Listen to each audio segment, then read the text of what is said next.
What is a hero? A mythological figure, often of divine descent, endowed with great strength or ability? An illustrious warrior? No. It's a person admired for achievements and noble qualities, one who shows great courage. Welcome to the What's a Hero podcast, where we dive deep into what a hero is and what makes them that hero. I'm your host, Ken Fraunfelter, and I'm going to be introducing you to some of the world's most likely and unlikely heroes. You may have never heard of them before, and they most likely have never met you. But they all have one thing in common. They are ready to do whatever it takes to help make you better, even if it means sacrificing everything for you. Let's get into it.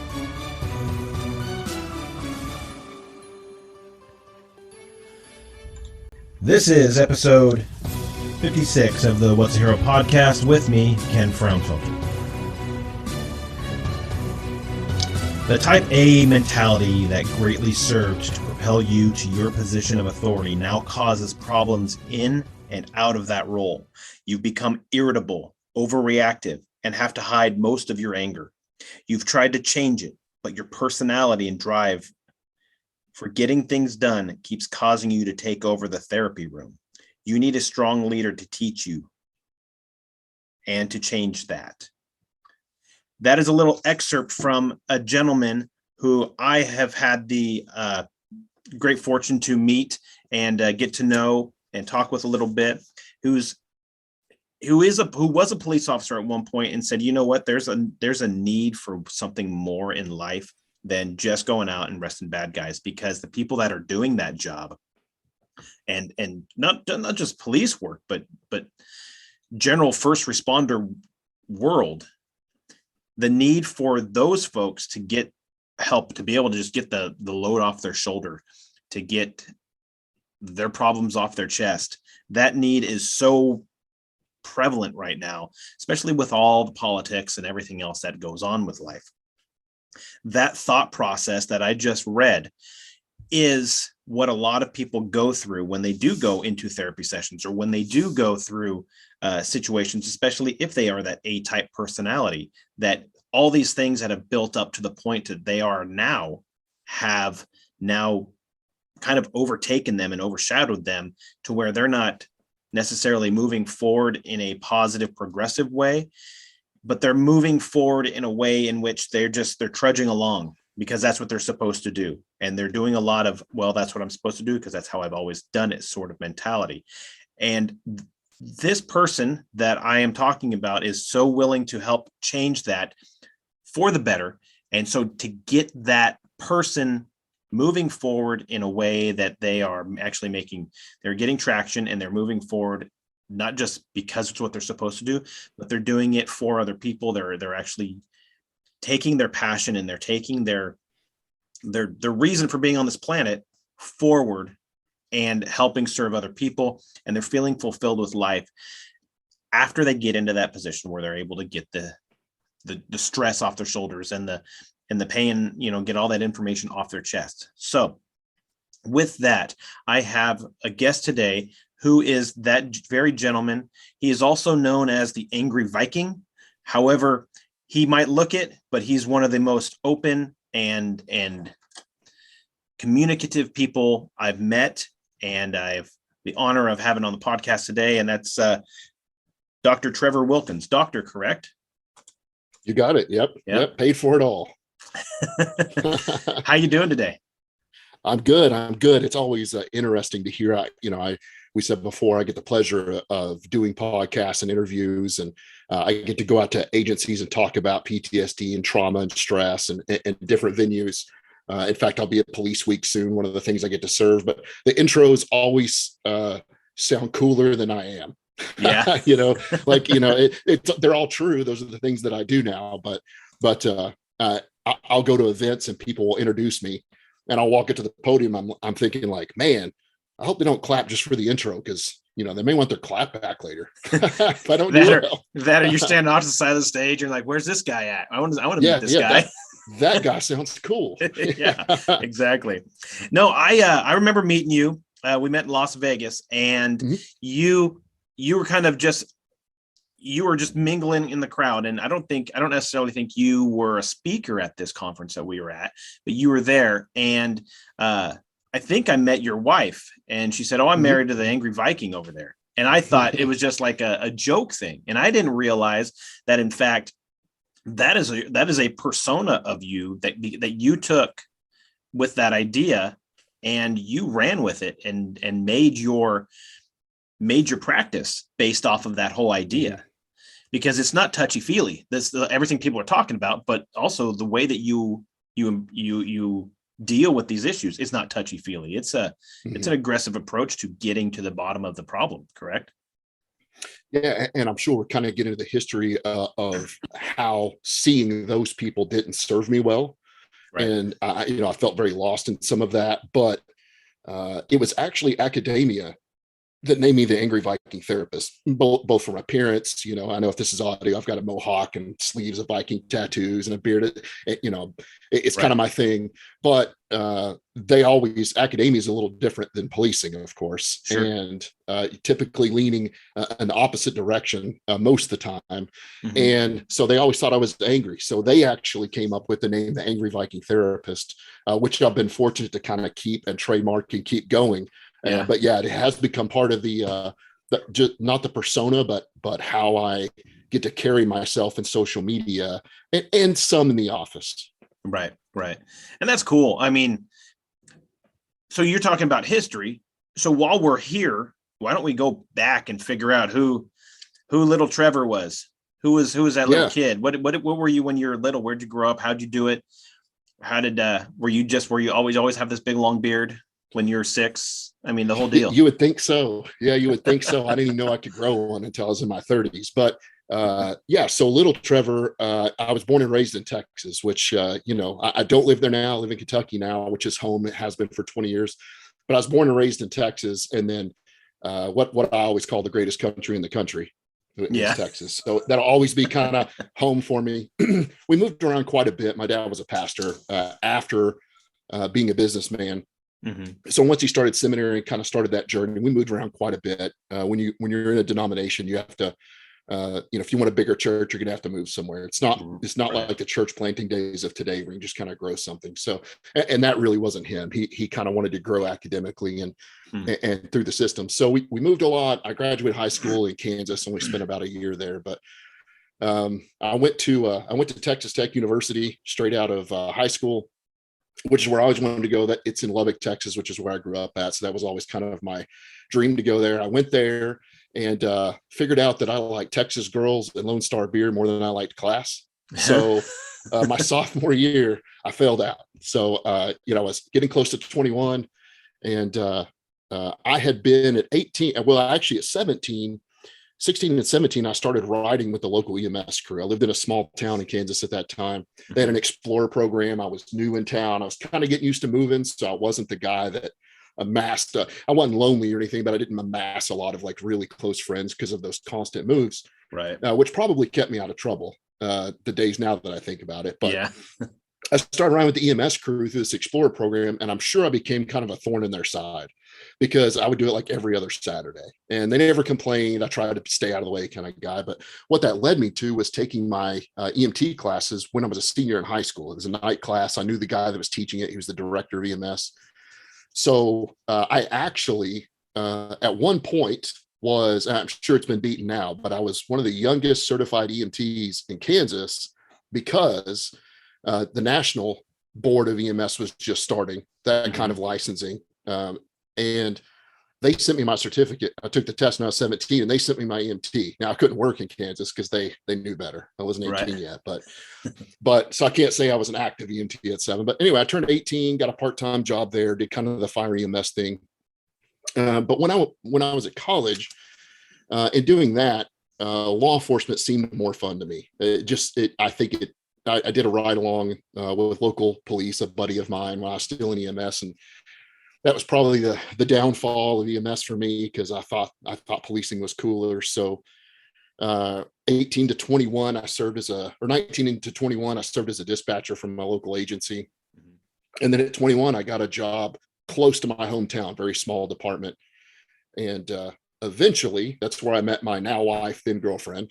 She was a clerk at a hospital. She's now a nurse. Of course, cops and nurses, Right. tend to Right. track together, which was always good for my mental health. I think we joke about it, because that's a common connection.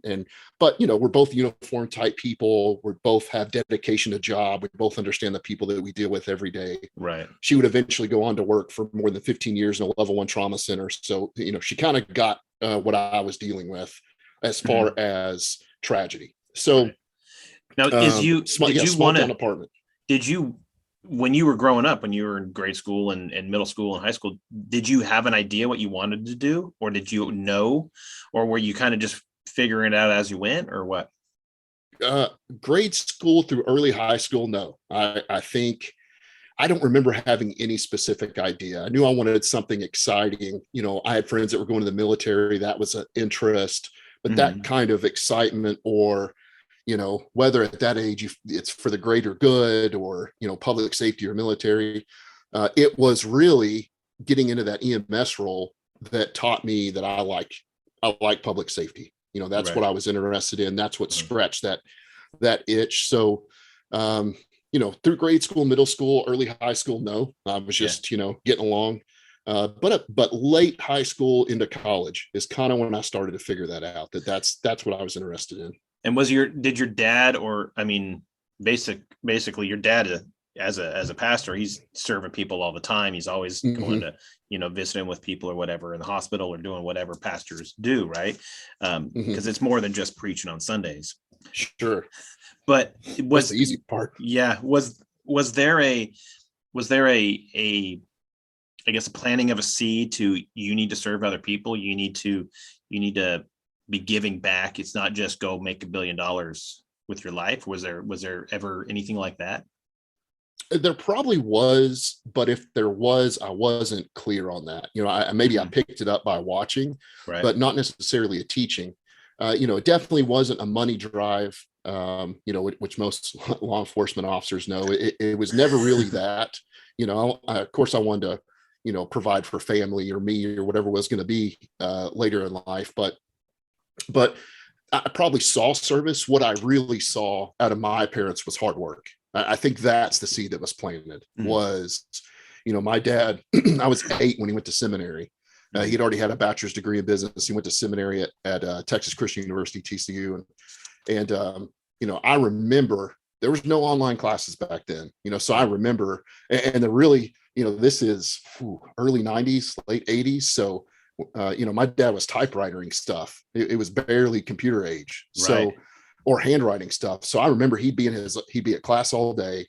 He'd be in his office most of the night, and then he would work 1 and 2 jobs. My mom worked as well to provide, but he'd always work 1 and 2 night jobs. The guy never slept. So I think it was maybe healthy, maybe not, but it was the need for work, the need to keep doing something. I've never been good at sitting still. Right.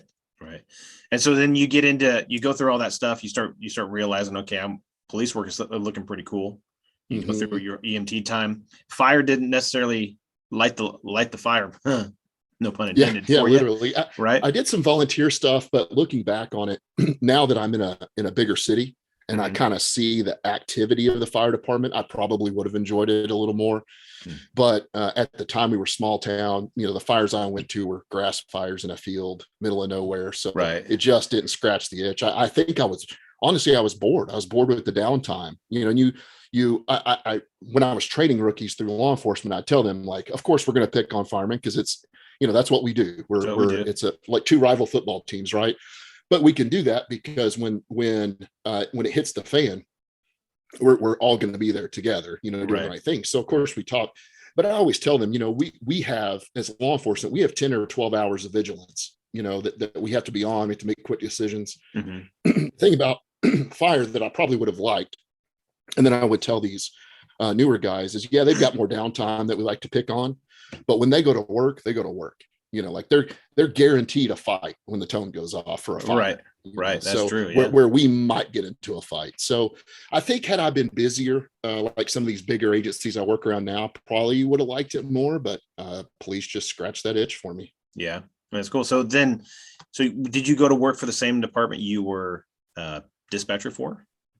Actually, I didn't. That was actually kind of a negative in life. I felt like and was told I was kind of a shoe-in. I'd been a dispatcher there. They all knew me. Mm-hmm. And I remember interviewing with like 4 or 5 other people and somebody else got the job.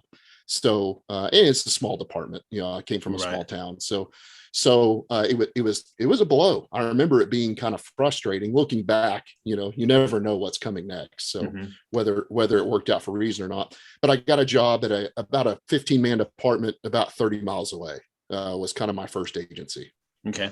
All right. And how'd that go? I mean, was it everything you thought it was, or was there, and because you said that was your first agency, so obviously that wasn't the Yeah. be all end all, but Yeah, I've been through a few academies. There's something wrong with me. So that was in the Panhandle of Oklahoma. It was a good job. Pay was low just because of where it was. I don't think it was quite scratching the itch of wanting to stay busy. Now I'm in my 40s looking back, and it was probably a pretty good job, but I was bored.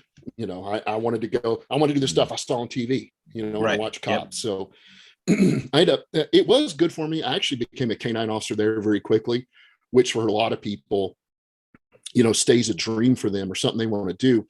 But I got it very quickly and I really enjoyed it. I enjoyed canine, doing interdiction. It was a big interdiction city. So I really enjoyed that. That was probably one of the most fun things I've done in law enforcement. Like I said, before I met my then girlfriend, now wife, that I've been with over 20 years. Now she was a clerk at a hospital, and we ended up going to her hometown, which was in southeastern Colorado. And if you kind of picture the map of, it sounds like I jumped a bunch of states right there, which technically I did, but the Panhandle of Texas, the Panhandle of Oklahoma, southeastern Colorado, it's all the same, just flat and the wind blows, and it's, a lot of nothing.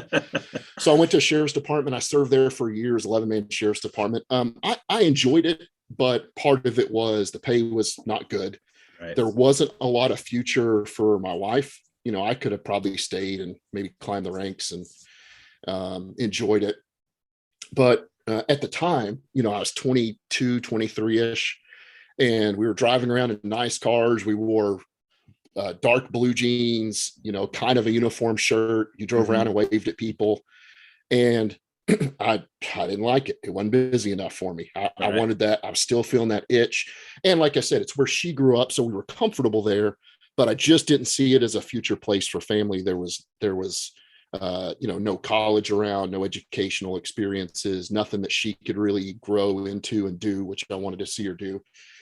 And I enjoyed it. Now that I'm in my 40s, I look back and think like, man, that was a good job. Like, you just drive around and wave at people. Yeah. Take your random call of the farmer's tractor getting broken into. Now it would be great.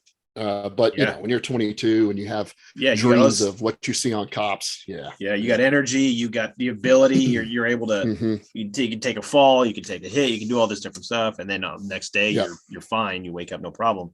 Now you're like, oh, my back, my knees, my everything. And I get it, Yeah. So I did that for a year. And then my parents, like I said, my dad and mom moved a lot. So when they were empty nesters, they moved all the way across to here in Kentucky. They ended up my dad ended up with a church in the state capital area, state capital city. And my, again, still then girlfriend, now wife, and I came out here over Christmas and really liked it. So I shotgunned applications, not knowing anything about the state. I mean, literally just the whole central area, even all the way up to the state police. I just shotgunned applications out. And the city of Lexington called first. It's about a 700-man department. They called first, and that's where I spent the first 4 years in Kentucky, was working for them. Yeah. And good department, good place. It is. To this day, I still say it's one of the most professional places I've ever worked. It's very academically strong. Their academy is. You actually graduate with an associate's degree when you leave there. Very professional agency, very busy agency. But what I found after, a big thing that led to my leaving was, so I was on a unit called Special Assignment Squad. It was always kind of my dream to get there. It was a plainclothes Part 1 crime unit. You just went out and dealt with robberies and burglaries and drugs and, whatever the sector that you were assigned to was dealing with the most. So I loved that. It was probably the best year and a half of law enforcement I ever worked. We were a tight team.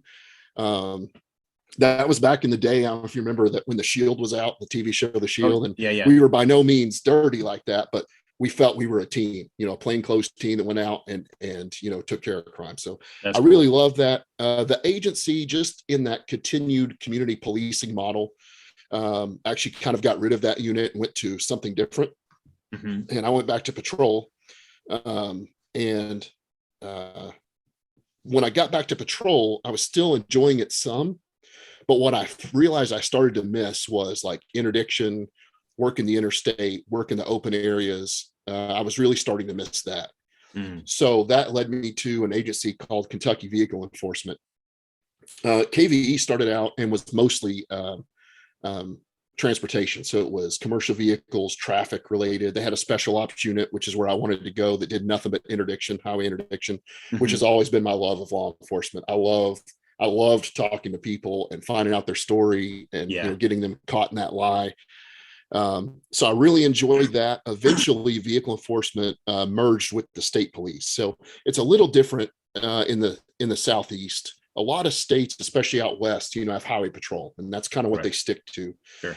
Here in Kentucky, the state police take most of the calls in the unincorporated area. So Mm. you will have some bigger sheriff's departments that kind of take care of their county, but really the state police is the police statewide. I mean, they do all the big investigations. They do all the traffic. They encompass a whole service agency. We don't have a bureau of investigation that's separate. So it merged back in 07, and some of us will call it a hostile takeover as opposed to a merger, but there's no good way to do it when you put two agencies together like that with two totally different missions. Yeah. Looking back, there's no way to do it. But I ended up staying there the last, I think, 8 years of my law enforcement career is I stayed with the state. Yeah. And so putting that time together, we're looking at what, 15 years? Yep, 15 in uniform total. Yep.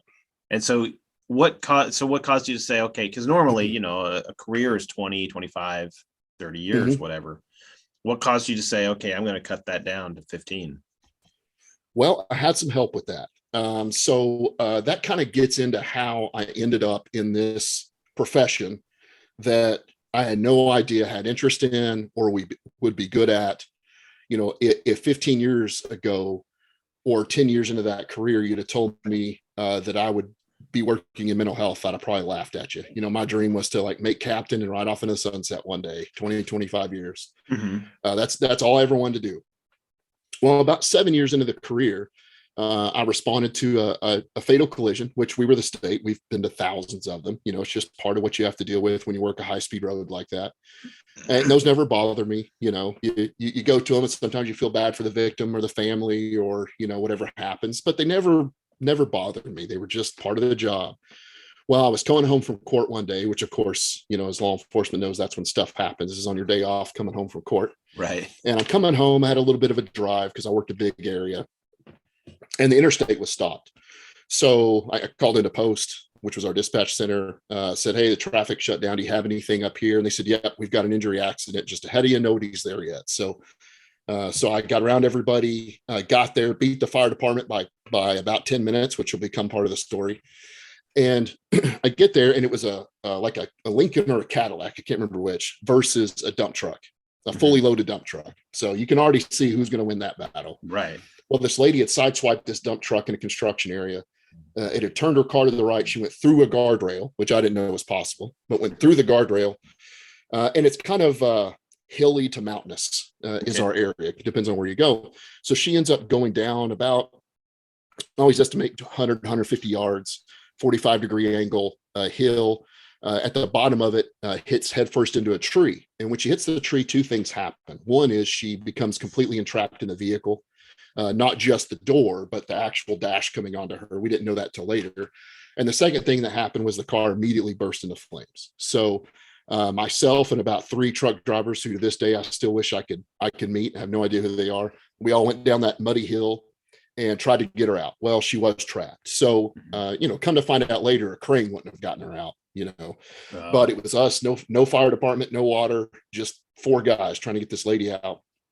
And we couldn't. She was physically trapped, and so we heard her succumb, to those burn injuries to the fire, the screams and the difficulty. So It was a wreck. It was a tough wreck, certainly one that's on my top 5 list of hard things to see. But at the time, it was just another wreck. It was a bad one, but we stayed and we finished the investigation. I went home, hugged my wife, took my uniform off, put my uniform on, went to work the next day, just like always. Right. What happened though over about the next 7 years, I didn't see until it was too late, and it was hindsight. So, we do a really good, or I'll say we're at least doing better about teaching public safety about mental health. We teach it a little too young. I think when I was 21 and you tell me about mental health, all I'm thinking about is push-ups and yes, sir, and no, sir. So, right. It's not going to be me. But one of the things that we teach, even though we're doing better, is you're kind of told like whether it's PTSD or trauma or whatever's going on with somebody, you go to a call, you go to a shooting, you're involved in a shooting, and you can never work again. That's what it looks like. Right. You can never do your job again. Well, I can tell you now because of what I do, but looking back on it, that's really not the majority of what people are dealing with things, whether it be PTSD or PTSI or just acute stress or whatever's going on with them. It actually kind of simmers for a while. And what I would find was over the next 7 years, I went from, type A personality, numerous awards for bravery in the line of duty, numerous awards for felony arrests, always kind of making headlines with big drug arrests. I went from that guy, the guy that Sarge could always call and get stuff done, to the absolute worst employee you could possibly have. I was written up all the time. I went from the guy that could talk to anybody to the guy that could talk to nobody, constant complaints, which was not normal for me. And I ended up in the sergeant's office, then the lieutenant's office, then the captain's office, and the major's office. And in early 2015, I was once again written up for low activity, which, was abominable to me before that. I was the high activity guy. Right. And I was written up again for low activity. And my sergeant at the time, who I think was trying to do the right thing, he said, man, why don't you take a couple of days off? You say you're kind of struggling with this. You're struggling with some mental health stuff. Take some days off. And so I did. And like most jobs, if you're gone for more than 3 days or so, you have to have a doctor's note to come back. Right. Well, 7 months later, I burned all my sick time because you tend to save it up here at the state. Sure. I burned all my sick time, and I went to an MD, 2 psychologists, and a psychiatrist, and none of them would sign for me to go back. So wow. I'm out of sick time. Nobody will let me go back. So terminated I was. So it really wasn't a choice at the time. I was fortunate that the last couple of years, I'd always wanted to finish my bachelor's degree from failing out of college. So I was finishing my bachelor's degree, but it was in criminal justice, which once you're already in, is not a very helpful degree unless you're trying to get into the administrative world. Right. Education's important, but I was a road dog, so I just wanted to finish it. So that became helpful. But so, here I am. I've lost my job. I've lost my career. I've lost the only thing that I had skill set for at the time. And I was an extremely angry person. Even before that, that was just kind of the icing on the cake, I guess. And, right. I was a very angry person. And now that I look back on it, I can see things like that it was a brain issue. It was a trauma issue. Whether it was completely debilitating or not, whether I could have done something about it or not was moot at that point. So that last year, I knew I was in a bad place. I was constantly getting written up. So I reached out to a psychologist that worked for the state, and he's a smart guy, still works here. He's a good guy, but he doesn't do longer therapy. He kind of goes to shootings and officer involved shootings. He's kind of handcuffed from where he is. He can't do a lot of help, a lot of longer term therapy. So he gave me the name of 2 people that he went to school with. I think that he felt like I could help. Because I was in a bad place. I was losing my marriage. My kids were scared of me. I was losing my home. I'd lost all my finances at this point. I was a mess. I was an angry mess. Right. And so the first lady I went to, this therapist, I kind of told that story, about this wreck, and she cried. So that wasn't very helpful. Right.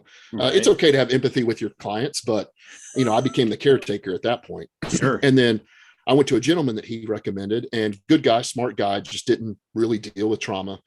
And he said, man, your PTSD is so bad and your anger is so bad. I don't know what to do with you, and I don't know where to send you. So I'm just I'm just broken at this point, I guess. Right. I'm unfixable. These people with doctor in front of their name tell me that I'm a mess, but they don't know what to do. So, that was strike three. I saw that psychologist and two therapists, and they all said, I don't know. And I didn't want to see any of them. And did So this three all strikes, stem? I'm done. And did this all stem from that one crash, or was it accumulative? It was definitely accumulative, but that was I think what put it over the edge. I Okay. don't, and that's why I always am willing to tell that story, especially when I go and speak about public safety, because again, we're always told that what it looks like is you're involved in a shooting, or you go to a call, or you have a wreck, and you can never work again. Right. That's not the case. It was accumulative. That definitely, because what I know about the brain and the limbic system and the fight or flight part of the brain now, it was definitely kind of what capped it off and caused the most problem.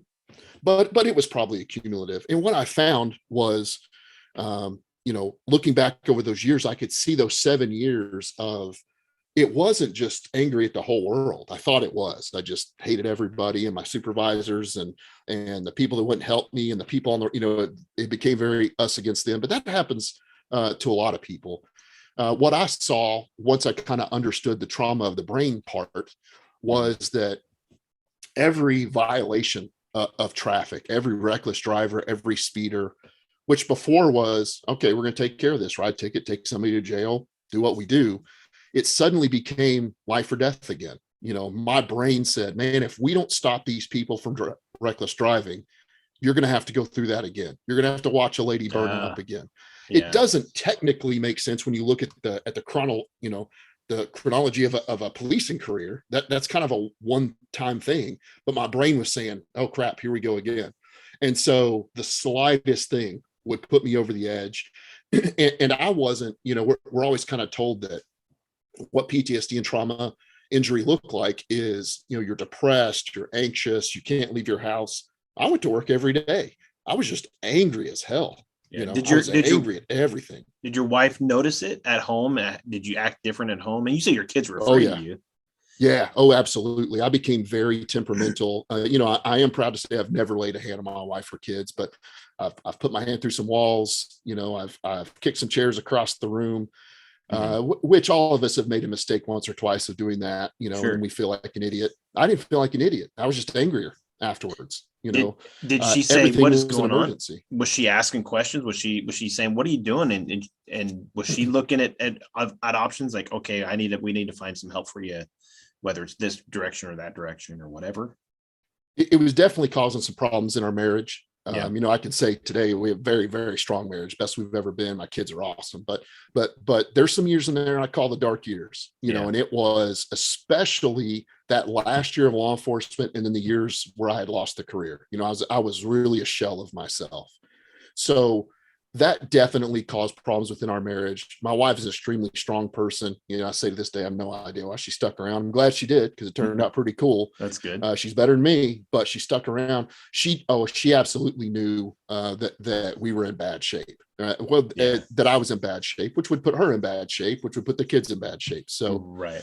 I'm very fortunate that those dark years that I kind of always refer to, my kids were less than 4 years old, so they don't really remember that. They know dad can lose his temper once in a while, but they weren't old enough to kind of see that whole traumatic mess that was going on. So sure. Yeah, she definitely saw it.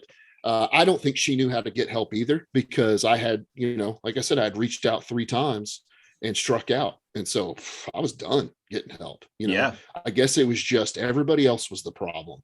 So it definitely caused some trouble within that. So I lose my career.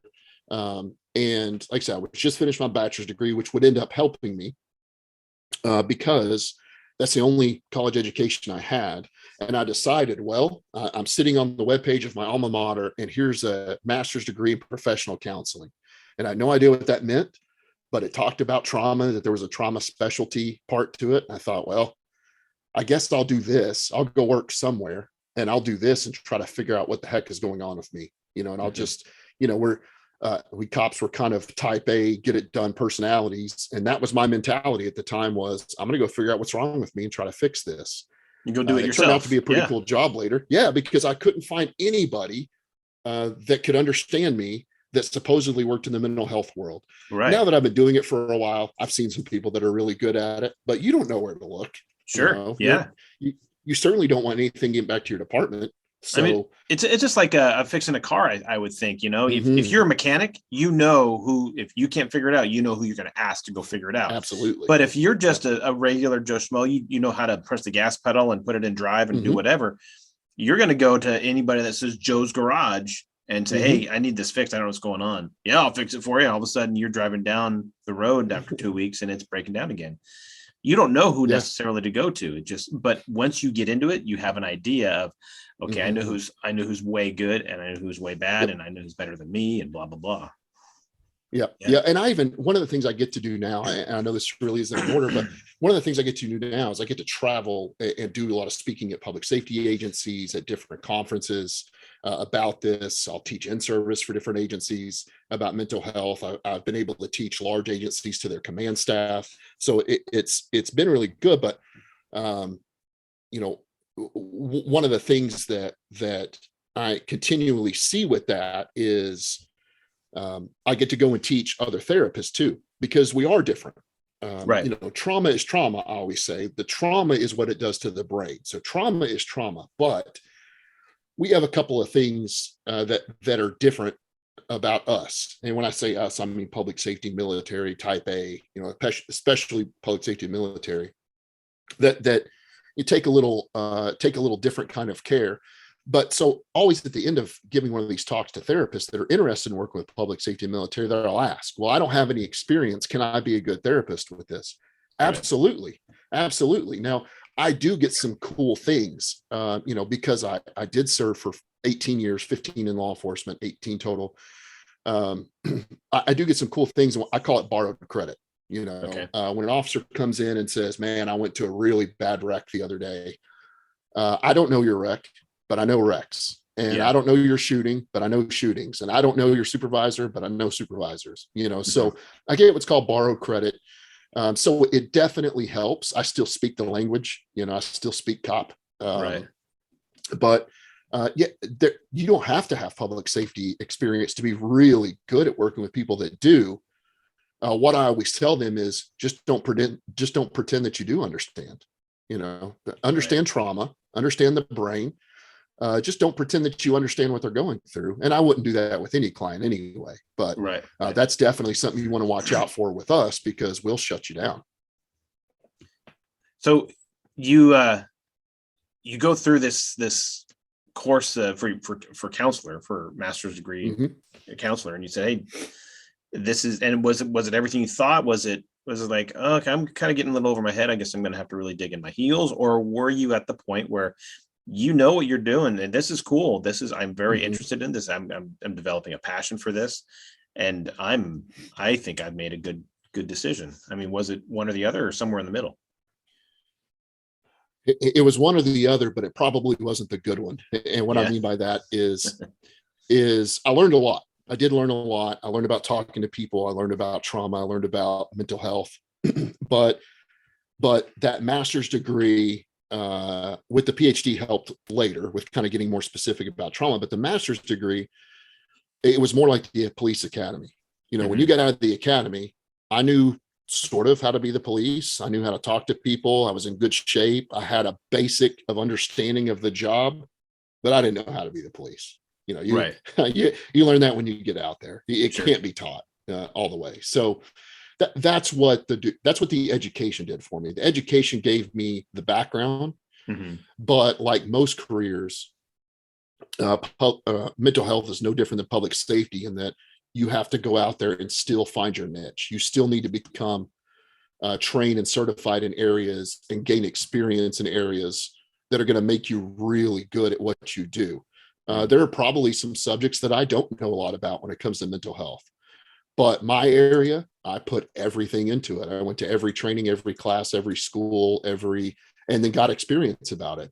And some of that background certainly helped with experience, but I didn't finish the master's feeling like I was ready. In fact, I remember sitting in front of my first client I had a master's degree in this. I had a license, a mental health license that I could talk to people. Mm-hmm. And I remember sitting in front of my first client thinking like, well, what do you want to talk about? Because I don't know what to talk about. Hoping they'd say something like they hate their mom, so I could latch on to that. Right. Fortunately, I attracted public safety pretty quickly, just because of my background here. So that was a little easier to talk to. But when I finished the bachelor's, I had no interest in further education. None. That was just something I wanted to get done that I'd failed out of, and I wanted to finish it. And that led to the master's. And then when I finished the master's, I remember thinking, I'm never going to school again. That was horrible. Yeah. And 3 months after I graduated my master's, I'm accepted into a PhD program because I just kept learning. I'm a lifetime learner. Yeah. right. Yeah. And I knew that the doctorate would help me in a niche area, in getting better at research. That's what a lot of that PhD is it's the philosophy degree it has a lot with research. And it was in counseling, but that PhD, it's research. You're becoming kind of a specialist in your field, which is why you can teach at that level. I also had big dreams of speaking and maybe book writing one day, and I knew that would help me do that. So in fact, when I did the interview for the PhD, the dean of the college, who I ended up becoming good friends with later, he was driving in his car when we did the interview, coming back from some conference, and we talked for I thought we just had like a 20-minute conversation, and he's like, okay, that's all I need. And I said, well, do you send me like a letter? How do I find out? And he's like, what do you mean? I'm like, how do I find out I'm accepted into the program? He's like, oh yeah, you're good, you're in. So but you don't know in that early academic world. Right. And it definitely helped me when I did my dissertation, which was about public safety stress. I was really fortunate to be able to put a team together that the chairman of my or the chairperson of my dissertation board son was a cop. Another lady that was on my dissertation board, her husband was a cop. And the third person, who was kind of my stats guy, the kind of stats expert guy, his son was a cop. So, it really helped me, one, in kind of navigating academia by identifying with people that understood. And then it definitely helped promote the importance of that research. So yeah, it turned out pretty cool. But yeah, I had no interest in going to more college, but I'm glad I did. I learned to get better. I learned how to work on myself. I learned how to work on other people better. So it definitely served me. So chronologically, that kind of sends me to now. So I have a private practice in Lexington, Kentucky, which is right in the middle of the state, one of the two bigger cities. I've been very blessed. It's grown very quickly over the last 8 years. We've tripled in size in the last couple of years. Mostly me being able to find other therapists that can work with public safety and military and trauma. We're also a specialist for adults with childhood trauma, because that presents very differently. That takes a little different kind of work. And then I did that for a few years. It's gone very well. That's kind of my staple, of course. But that's what started that online program where the Angry Viking Therapist all came out. So really quick, before we get too deep into that, were you able to, I don't know, I'm not saying self-diagnose, but start dealing with the issues you were having, the struggles, just by you going to school and you figuring yourself out? Or were you able to now find folks that you're able to offload onto and say, hey, this is my issue, and how do I not be a jerk to my kids and at home and blah, blah, blah? Definitely the former over the latter, in that I still did not unload. I still did not do a good job of seeking other people, because here I was the specialist in this niche. Right. And so I still wasn't finding necessarily, and I may not have been looking very hard, but I still wasn't finding people that I felt would still understand where I was. Since then, like I said, I found some people across the US that are former public safety now into mental health, but it was definitely more work on myself. But I always I'm willing to admit to people, I think the best healing that I got was helping other people. People would come in, and this kind of leads to the why, I think, but people would come in and talk for an hour. Sometimes they come in and we really deal with hardcore trauma, and some people just come in and talk for an hour, especially in the beginning. And I say like, yeah, and and they'd send up, they're like, thanks, doc, I feel so much better. And they'd leave. And I think, well, that was cool. That's what they needed. But then I start to get worried, like, oh, I didn't really do anything though. And like, what if they figure out I didn't do anything? Get this little imposter syndrome, we call it. Like, oh man. So I kind of reached out to one of my mentors in the world, somebody I consider one of the best trauma therapists in the world. And I did a lot of training with him. And he said, you got to think, Trevor, we think out loud. So you can have that same conversation sitting on your couch in your head. You go and say it out loud to somebody, a therapist, a best friend, a peer, your wife, whatever. Right. And how many times have you been having that conversation? About halfway through the conversation, you're like, oh, wait a minute. This makes sense now. I know what to do. Right. Yes. Kind of that talking it out, or that, doing like a pre-briefing before a warrant or a case, you kind of figure out like, wait, what about this? So that's not the only solution. It's a good start. Some work needs to be done with the brain and with mental health, but by me helping other people, there were still a lot of times that I thought, oh man, I would have said the same thing 3 years ago, and kind of figuring out, oh, I am getting better. And I knew my life was getting better. But it was more the latter. It was more of helping other people that I think eventually served me. There's a famous psychologist on YouTube right now, and I was listening to one of his lectures, and he said when he does and he goes to these big events and he speaks, he will tell you like, I'm standing up here talking to you, but I'm trying to figure out this subject myself. And I thought, well, that doesn't sound like a subject matter expert, but in reality, you can hear him kind of figure it out as he's talking. I hear difficult things. I hear Jordan Peterson do that same thing when I listen to him. That's who it was. Yeah. Oh, that's who you're talking about. It was Jordan Peterson. Okay. So that makes sense. Cause I'll sit there and you see him, somebody will say something to him, ask him a question, and he'll stop for a second and formulate the correct words. In addition to doing that, I think he's also formulating what the answer is going to be. And so when he says it, he's talking about it, he'll sit there and say, okay. And there's that pause. And I've also heard him say, pause before you speak. You'll be able to say what you're going to say. And then when you start saying it, you may even figure it out, whether you're answering a question or you're going to be delivering a question yourself. You may be able to deliver that to yourself before you even get to that point where you have to ask it. But you're right. Asking that question, it reminds me of there's one of the basic leadership rules out there is detachment.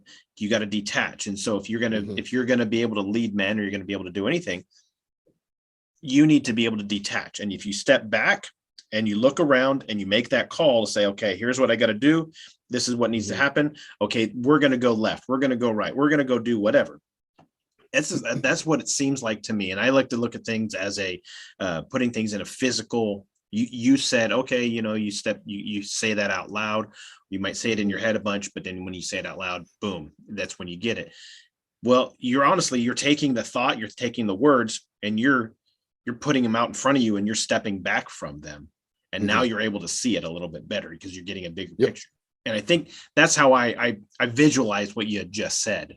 And that's how it happened for me by me being able to tactically and educationally understand the solution for people that were talking to me. It also made me go, oh wait, that actually makes sense. I should do that too. It was, and I was definitely better before I opened the private practice, just because of the education, because of the experience. But, there's absolutely times where I'm willing to admit that I'll hear somebody say something and I'll think, well, that's not very healthy. And then I think like, oh, I actually used to do that a lot, whatever it was, the anger or the, right. And so that service gave the healing to me as well. Even when podcasts or talking at agencies or events, one of the things that I tell people is, especially in law enforcement, military, we're our most tactically proficient when we're our most emotionally disconnected, right? Yeah. I cannot go to all those calls emotional. I can't. Now, I have emotion. You hate it for the kids, you hate it for the family, you stress about it later, but I cannot be proficient if I'm making emotional decisions. Correct. And so one of those things you learn in law enforcement is, just like you said, take a step back and look at the big picture. It doesn't mean we're going to let things go. We're still going to do the job we need to do, but let's look at the big picture here. Let's look at, my greatest supervisors that I looked up to were the ones that were the most calm, that would tell me like, hang on, Trevor, slow down. And when they told me slow down, I didn't like it. But now I look back and think, oh, they had much better grasp on this because I was making emotional decisions out of anger. And they were able to say, no, we're not going to let people get away with stuff, but let's do this tactfully. Let's do this the right way. So in what we see, you can't do it. Most civilians see 1.5 to 2 critical events in their life. That is the national average. Law enforcement officers in a 20-year career will see 750 to 800 critical events. So that tells me a couple of things. One, we're pretty awesome. We're resilient and keep going. Yeah. But it also tells me that it's not the critical event.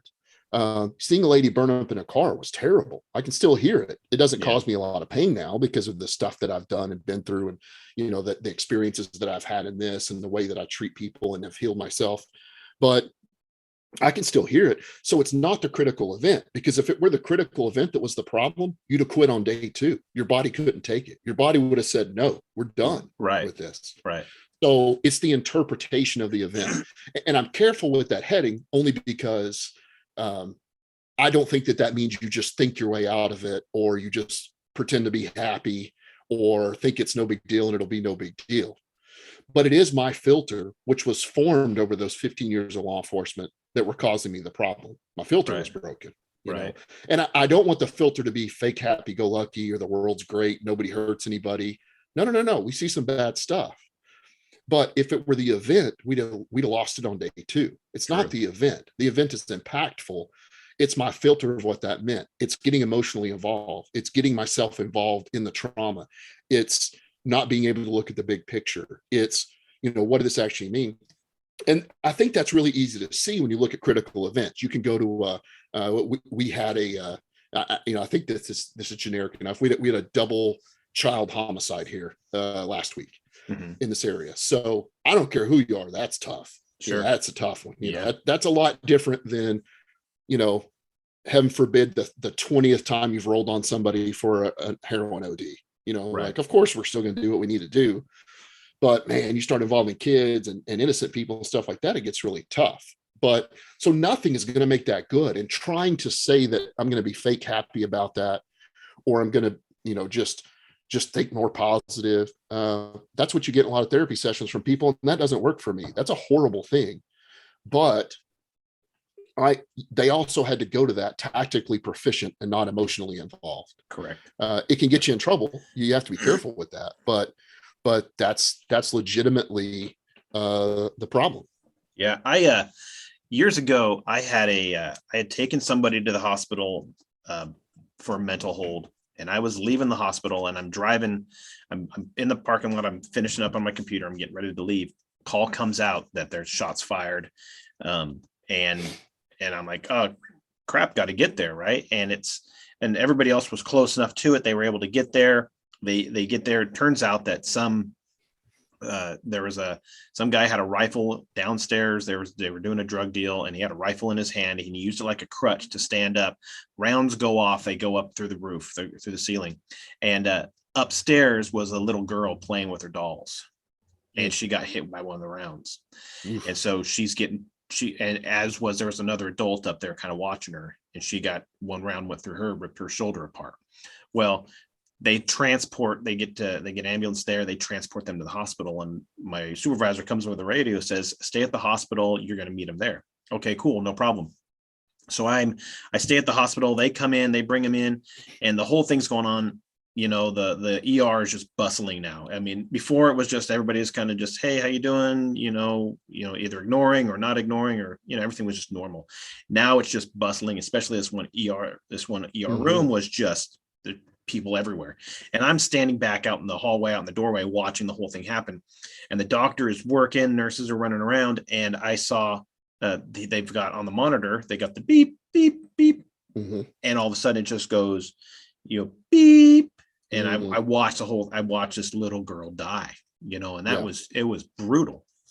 And I see, and then all of a sudden the doctor, another blip comes up, and he's like, there's a pulse. So he starts working again. And then he's like, I can't find where this is coming from, because everything's telling him, the computer's saying yes, but he's not finding anything in her body. And ultimately she did pass away. Well, I get on, I know detectives are coming. They're going to come. So what I did is I stuck around, so then we can help do what we need to do as far as taking photos and mapping the body and trajectory of the bullet. We had to do all the stuff that a homicide would entail. And so by doing this, I had to totally step back, because I watched this little girl. She had to be 3 or 4. I watched her die. I had to then move her body so we can find out where the entry wound was, the exit wound was, and treat it like it's a, something else. And so I had to totally separate myself and the detective with me. We both had little kids at the time. Actually, my kids were teenagers at that point, but she had little kids. And so we just shut ourselves off. And I looked over her, she's taking photos, and she's just crying as she's taking photos. It's just killing her. Well, we get through the whole thing, and the next week we do a debrief on the whole situation, and we do the whole talk and everything. She and I went out afterwards, and we knew each other. We were teammates, but we didn't have any more of a relationship than that. We weren't. I mean, we didn't hang out. We didn't go to barbecues. Families don't play together. Whatever. But at that moment, it was like you were there in one of my hardest times. Thank you so much. And we were able to hash it out, get our emotions out then at that time, and move on, but when we were needing to do the issue, there was no emotion. It was, let's do our job. Let's do what we have to do, because it was difficult. When I got home that next morning after taking photos and doing all that stuff at the scene at the hospital, I went and hugged my kids. And like I said, they're teenagers at this point. And and if teenagers, they are what they are. They're getting ready for school. And I had a son and a daughter, and they, I go and I hug them, and my daughter's trying to do her hair. My son's putting way too much Axe body spray on, doing whatever, teenagers do. And they're like, all right, Dad, thanks, And so then later they asked my wife, what's wrong with Dad? And he had a really bad call. And they're like, and all of a sudden they felt really bad for themselves, the whole thing. So then they're treating me with kid gloves later that night after they got home from school. I'm like, no, we're good. I dealt with what I needed to deal with. And if you have outlets, if you have things, I think, to go deal with those things, whether it's people to talk to, kids to hug, all that stuff like that, that's putting the Band-Aids on. That's your sutures, I would assume, correct? Yeah. There's one of the things that I've had to stop doing it, because they published this in a magazine interview about me. So it was going to bite me in the rear end one day. But I used to tell people when they'd come in, they'd say, like, I'm hurting from this call. I'm messed up. I'm safe. I'm not going to hurt myself or anything, but I'm in a bad place. And it seems like I'm the only one that's like this. And that resonates with how I felt. Everybody else was still doing their job. Nobody really cared about, it felt like nobody cared what I was dealing with. I didn't really tell them anyway. I was just angry. And I bet I felt very alone, especially when I lost the job. That was the hardest part, was feeling very alone. Yeah. So, and crazy, this psychologist had told me he didn't know what to do with me. So, I used to tell guys that would come in, guys and girls that come in, I'm like, listen, I bet you a steak dinner that if you find your favorite beat partner, or, whoever you're closest to, roll up to them and say, hey, I don't need anything, but man, that call from last Thursday is still getting to me a little bit. I bet you a steak dinner, in some way they go, yeah, me too. That was a tough one. Maybe it's different. Maybe but there's a reason that stuff affects us, and people do it different ways. Now, like I said, they published it in a local magazine, law enforcement magazine. So I would quit doing it, because I can't afford too many steak dinners, but I would tell them, like, and they would be like, you're right. I went and told my beat partner that I didn't need anything, but I was hurting. And they were like, yeah, it's been getting to me too. Right. And I think on one hand, it's cops, and they're like, I'll go for a steak dinner. Yeah. Nope. That didn't happen to me, but on the other hand, sure enough, I guarantee it's the exact same way, is that you really, and you don't even realize, maybe it's a total different shift, and they went through whatever, And then Mm-hmm. they're like, hey, we're going to do a debrief. Like, you need to debrief on that? Because I think some Right. people they don't even realize that, the homeless guy that blew himself up because of his propane canisters, he got too close to the fire that he was building. Mm-hmm. Now all of a sudden he's on fire. That messed everybody up. They need to be talking about it. But Mm-hmm. you're like, well, that was just a thing. I didn't realize it was really bad. Mm-hmm. All of a sudden Mm-hmm. you don't realize that, it's a good thing that somebody is paying attention. Sometimes we just don't know. And I don't think it's because we're ambivalent or whatever. I think it's just we don't know. Yep. Well, and I remember going to kid calls, kids hurt or abused, and they were sad. That was a hard call to go to, but I didn't have kids, so it Right. just never resonated emotionally with me. It was just, this is the bad person we take to jail, and this is the victim we got to deal with. And, hopefully they get some help. And then I had kids, and, one of the most common things, because I talked about the tactical proficiency being emotionally disconnected. If you Right. roll up on a 2-year-old and you've got a 2-year-old, that's a hard one to stay disconnected from. You can still do it. It can still be done. And maybe it just gave you pause. Maybe it was like, gave you the shivers or whatever. Like, I don't like this. And maybe it put your brain in a fight or flight mode. Once I understood a lot about what was going on with trauma in the brain, it changed everything for me. It changed my mentality. It changed how I treated people, and we can get into it, but it changed everything for me. Well, like what did it do? Like you said, we can get into it. So let's, I'm up for it. So when we look at stress or trauma psychology, I look at two parts of the brain. And the first one is the prefrontal cortex. It's on the front of the brain. It's on both hemispheres. It's what I like to call the thinking brain. It's not fully formed till age 25. I was carrying a gun at age 21 without this thinking brain. So, take that what you want from that. But it's the one that makes non-emotional, mostly, decisions. How did this affect our past? How will this decision affect our future? What should we do now? Let's make a decision. It's the thinking brain. The other part of the brain we look at is the limbic system. You've heard it called the fight or flight part of the brain. It's made up of a couple of things, the hippocampus, amygdala. Its job is just fight or flight.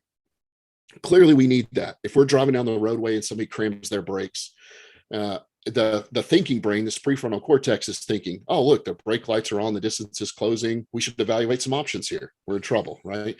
We need the limbic system to go, oh, shit, hit the brakes. And we do. We don't even think about it. Well, that's what its job is. And clearly we need it in law enforcement. Clearly we need it for public safety and military and bad events. Well, there's a couple of problems with this limbic system. It's very effective. We need it. But one of the problems is it's an on-off switch. There's no in between. Anxiety is not fight or flight. Anxiety is nervous, and anxiety is hard. We're not going to placate it, but that's a thinking problem. That's a filter problem. Fight or flight is fight or flight. So it's either all the way off or all the way on. Well, it's that way because we need it to work in milliseconds. We don't have time to warm up to a shooting decision, right? So that's one tough thing about it. The other thing is what gives us the longer term problem. When that limbic system, this fight or flight part of the system, is either used chronically, like a long career, or acutely, like a really bad trauma, it changes in size, this hippocampus and amygdala, which is weird to see on a brain scan, but it changes in strength. It gets much stronger. And we know this for a couple of reasons. One, we took a bunch of 18-year-olds. They just joined the military. We scanned their brain. They went to combat. They came back. We scanned their brain again. They're no longer in combat. Yeah, it still affects them. It's hard. But no matter what we asked them during the scan, the limbic system was still answering all the questions. Everything was an emergency. Your name, your rank, where were you? What's the worst thing you saw? Well, that's pretty handy for cover and concealment.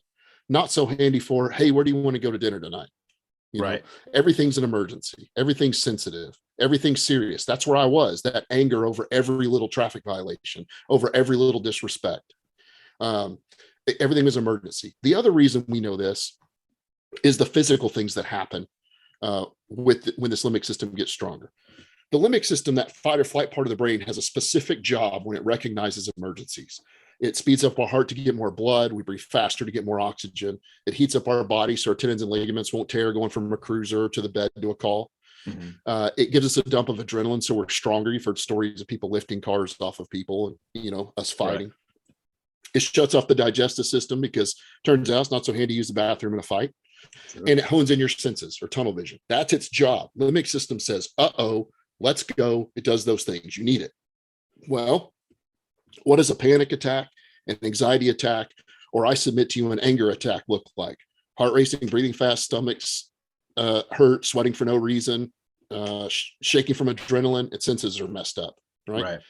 So it's the limbic system doing limbic system stuff. It's doing what it's supposed to be doing.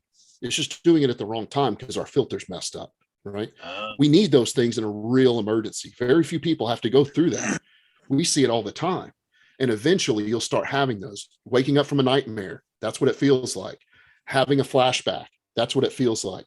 And we're not talking just a memory, when you have a physical response to that. For me, it was anger. All those symptoms were the symptoms of my anger, whether it was disrespect or something I saw or something a supervisor did or something on the road or even something on TV. That's how my body responded. The other way I like to look at that limbic system that I think makes sense is it's kind of the smoke alarm of the brain. And if you're at home and you burn dinner, smoke alarm goes off, but it's not a big deal. You kind of expected it. You open the windows and doors, you laugh, and you go out to eat. No big deal. But if that smoke alarm goes off at 4 a.m., it's a totally different ballgame. Where's my shoes? Where's the kids? Where's the dog? How do we get out of here? Is there smoke in the room? Right. But the point is, it's the same smoke alarm, because the smoke alarm's job is not to decide whether this is okay or not.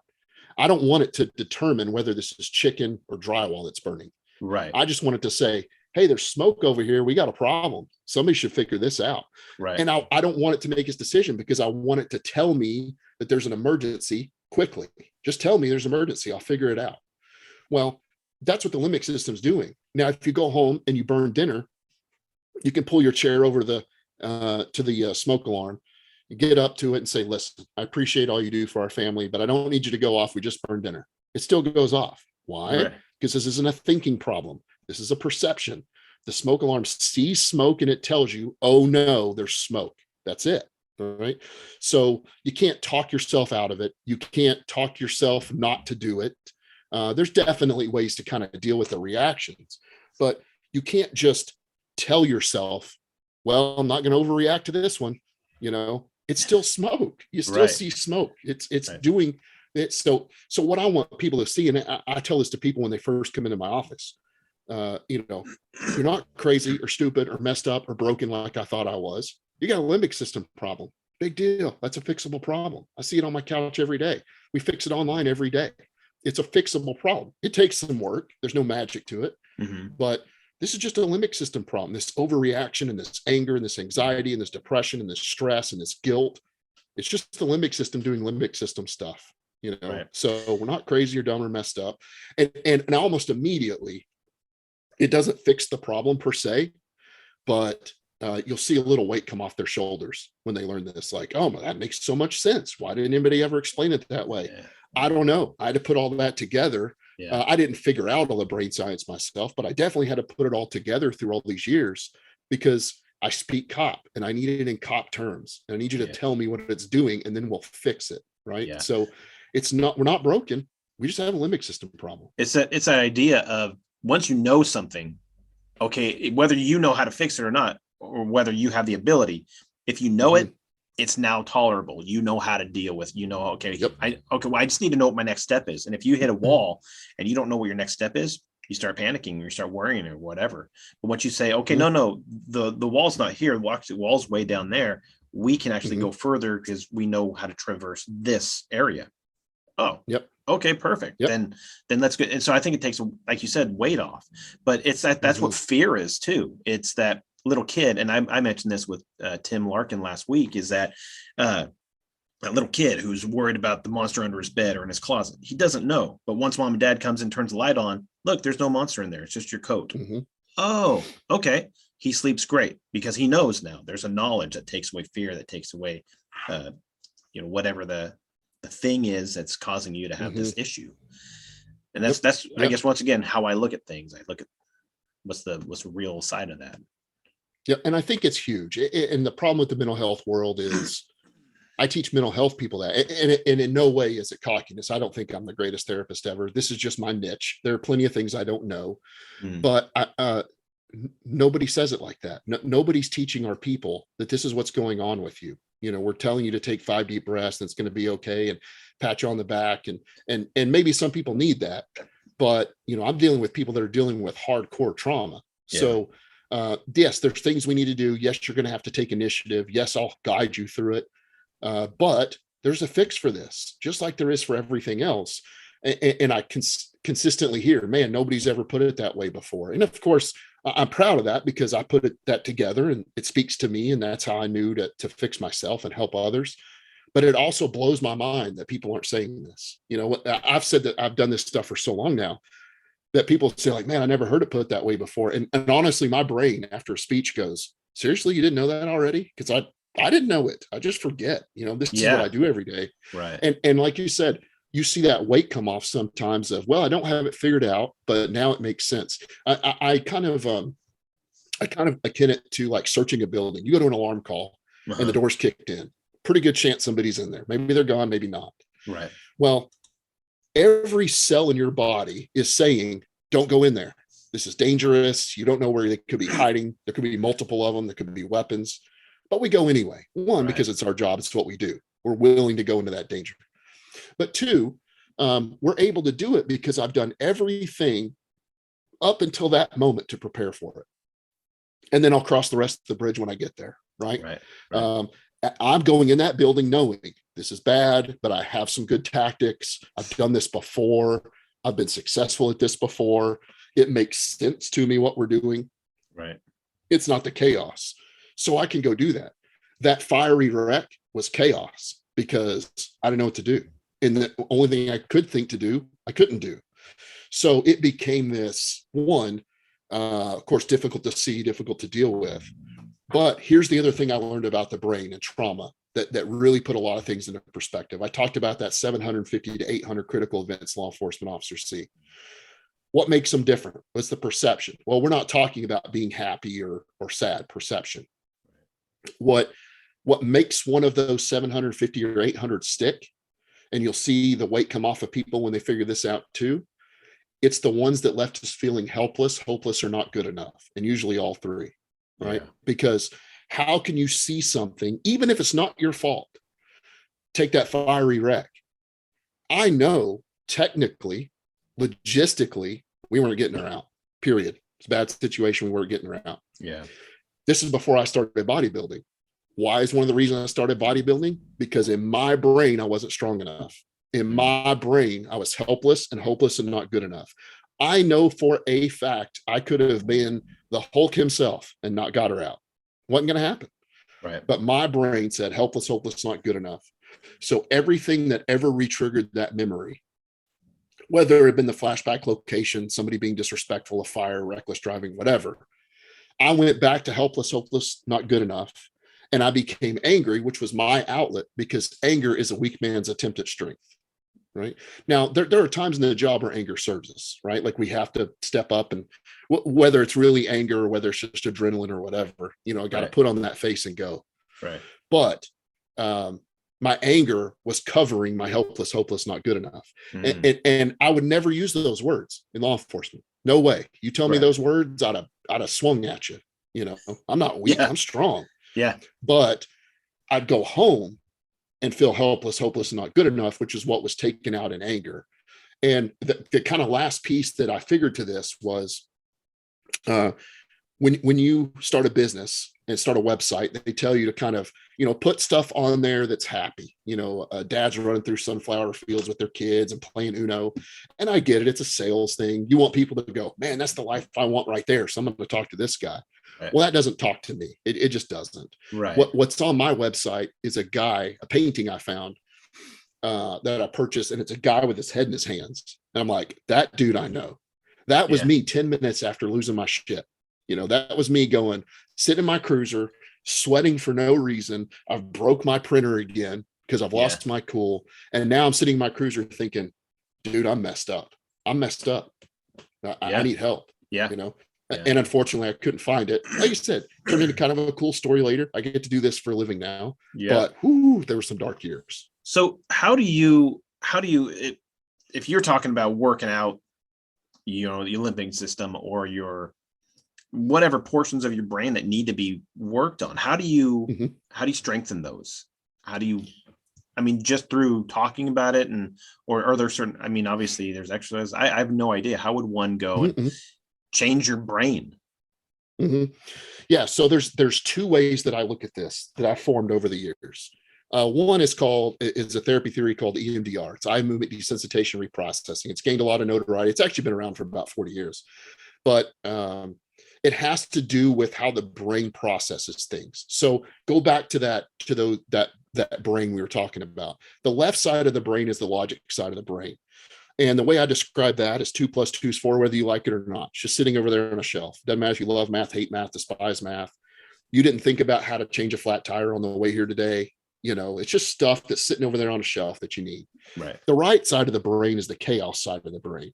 And it doesn't necessarily mean bad chaos. It's just all the incoming information. It's where we kind of make quick decisions, and it'll kind of poll the left side to find out what to do about a situation. But everything that's coming in is over there. Then you go to sleep. You go to the third stage of sleep, which is rapid eye movement sleep. Your eyes are moving. They're not looking at anything. Your eyes are closed. We have this really cool design. The left side of our brain controls the right side of our body and vice versa. Well, the brain's not controlling the eyes at this point. The eyes are moving to stimulate the brain. It's one of the few times you're using both hemispheres at the same time. And what's going on in REM sleep is you're taking all the information from today, whether it's benign or crazy. It's passing over that corpus callosum to the left side, and it's being put in the right files, right? When you're 16 or so, you learned how to change a flat tire. It's over there in the auto repair drawer of your brain, and you pull it out when you need it, right? That you Rolodex. can add to it. Yeah, that's exactly what it is. That ages us, though, when you say Rolodex. Sorry about that. Yeah, that's your Google. Yeah. There you go. Yeah. It's polling information, right?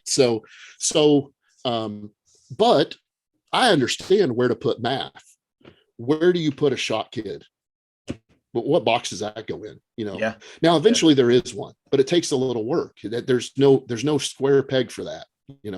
So you're almost trying to jam a triangle peg in a square hole. Doesn't work. Yeah. Right. So it gets stuck over there on that right side is what I call a raw nerve. And if, we both have kids, if you ever had a kid fall and scrape their knee on the concrete, you don't have to touch it to make it hurt. It's a raw nerve. You blow air in its general direction and it hurts. Right. So something will flick this raw nerve, and the brain thinks that it's current. Right. So when I would see that disrespect or that reckless driving or that, problem that made my brain wasn't going, oh, that's a rude person, or we just need to write them a ticket or take them to jail or whatever we need to go do. Right. It didn't do that. It went, oh my gosh, here we go again. Here's all the adrenaline you need to take care of this. This must be happening again. It's a raw nerve. So we use something called EMDR, which in different frequencies simulates REM sleep. You don't go to sleep. It's not hypnotism. It's not mindfulness. We really get that stuff to process because it's the filter of what it all meant that's the problem, right? It's the not good enoughs and the helpless and the hopeless that's got that stuff stuck. And it doesn't make memories go away. The best way I ever heard it described, working with actually a law enforcement officer here, he said he was involved in a shooting in which a family was around. So it's a tough shooting. There was no question about it. There's nothing like that. He just could not function very well as an officer afterwards. He said it took that shooting from right in his face in color to at the back of his brain in black and white. Still there. We didn't forget it. It just doesn't have the sting that it does anymore, So that's one of the things that we use is this EMDR. It's like I said, it's gained a lot of notoriety in the mental health world lately. It's not hypnotism. It's not putting you to sleep. It's nothing crazy like that. It's getting the brain to go, oh, well, that makes sense now, but when we can do that verbally with why your supervisor was mad, makes sense now. Okay. Maybe he's not a jerk. Maybe he is. But that's really hard to do with trauma to get your brain and your body going. So we work through that. The other part, that's one. The other part has more to do with the filter. So I have an advanced certificate in what's called rational emotive behavior therapy. And it's a little more along the lines of talk therapy, I would say. Okay. But it's not talking about your feelings or, telling you it's going to be okay. It's our filters broken. We've taken things that are wants and wishes and demands, or wants and wishes and desires, and made them demands. You can't talk to me like that. You cannot talk to me like that. You shall not do these things. Well, Right. those demands are a little off, right? Now, I'm not saying that we walk around okay with people treating us poorly, but if I demand respect, I'm already on the negative end of that. Sure. Right. Yeah. Yeah. And it's much more than that. It goes much deeper when you talk about trauma in those terms, but it's our filter that's broken. And in no way do I want to take a trauma and make it happy or not forgot or not thought about or you don't care. That's not where we're going, because you can do that yourself. Right. We've got to get this stuff processed to where the brain goes, wow, that was terrible, but I'm good. I'm okay. I'm not helpless and hopeless and not good enough. And I know that some law enforcement don't like those words, because I wouldn't have liked those words. If you'd told me that 15 years ago, I'd take a swing at you. You just feel helpless and hopeless, not good enough. What do you mean helpless and hopeless? I bench 500 pounds. I'm not helpless. I'm good enough. I'm the best cop we got out here. But if you're being honest, the ones that get you, the ones that stick around, it's in there. I promise you, it's in there. Sometimes it takes a little investigating. Go back to, I won't pretend to know the whole story of this kid getting shot that you had to see. Right. And you didn't do anything wrong, right? You did nothing wrong. You did your job. There's nothing more you could do. We can check that box of no, I was good enough. Like, we did everything we could. There's nothing more I could do. Right. But man, don't the words helpless and hopeless really fit? Not that you're a piece of trash, just how could you not feel helpless about that? Right. Like, there's this kid. How could you not feel hopeless? It's honestly beyond what any human. I don't care if, you name it. You name the person you think is the quintessential human was there. They're not going to change death. They're not going to be able to stop death. They're not going to be able to, go back in time. We can't do that. And where you feel like, oh, I wish I could have did something. And then somebody on the outside is looking at it saying, there's nothing you could have done. You're human. And that's, which is true. You have limitations, and it has nothing to do with you being limited in your ability to do that. It's your limitation as a human being. We are only able to go so fast or so far or so strong. Yep. And like I said, even if you did nothing wrong, you didn't cause the shooting. You didn't transport the kid. It wasn't your job to medically save them. It couldn't be, clearly couldn't be done anyway. But that's what I felt that day. When I look back on it now, knowing what I know, I'm standing there looking at this car, feeling completely helpless. Right. And I'm not supposed to be the helpless guy. I'm the fixer. I'm the one that goes and takes care of things. I throw bad guys in jail. I'm tough. I've never lost.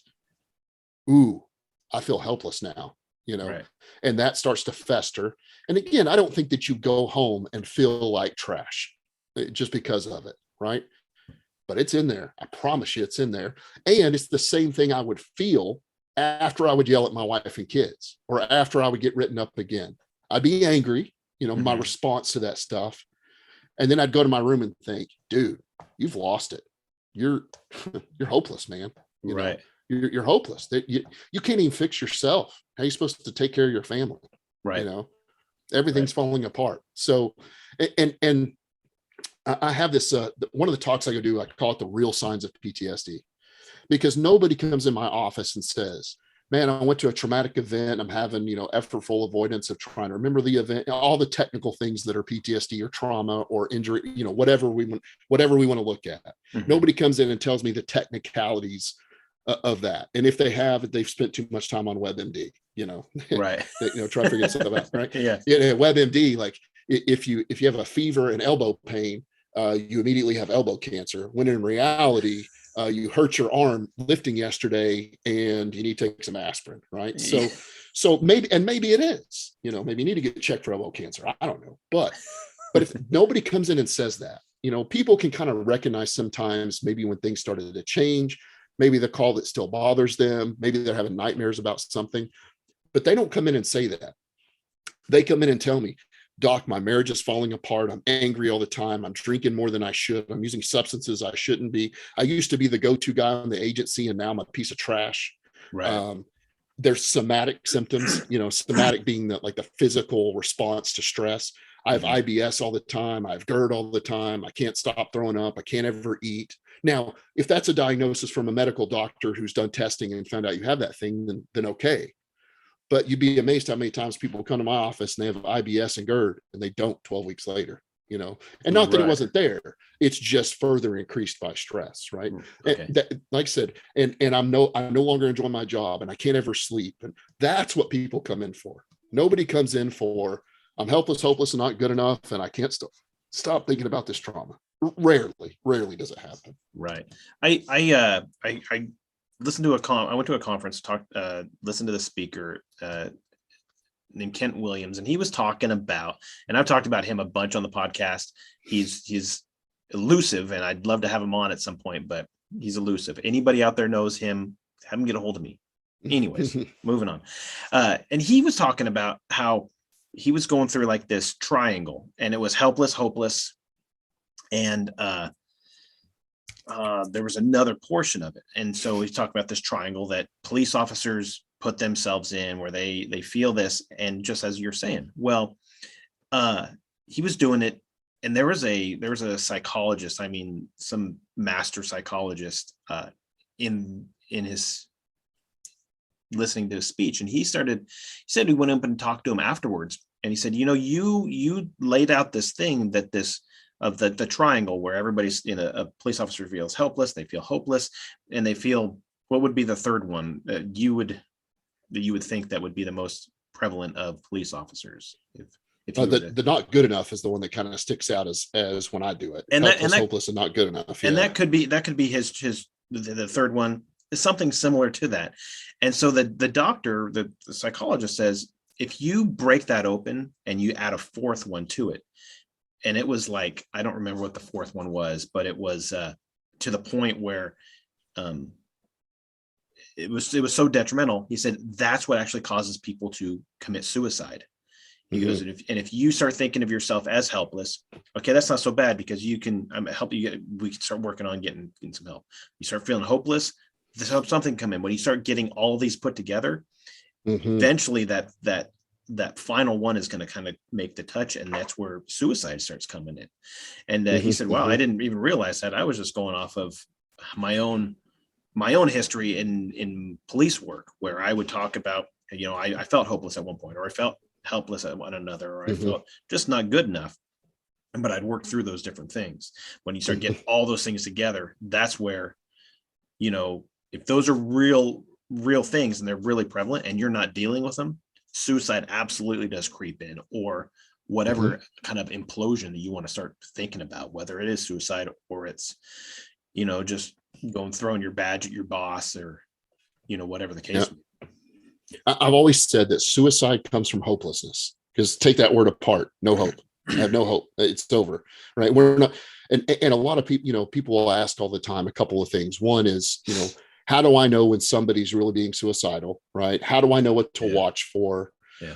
And I tell them two things. One is the hopelessness. If they have a little bit of hope, that percentage of suicidal ideation is reduced dramatically. We know that if you've got, I want you to have more than one thing of hope, but if you got one, you're not hopeless, right? So it's when you get to the bottom of, this is it. There's no more hope. It's never going to change. I'm the problem, right? It's hopeless.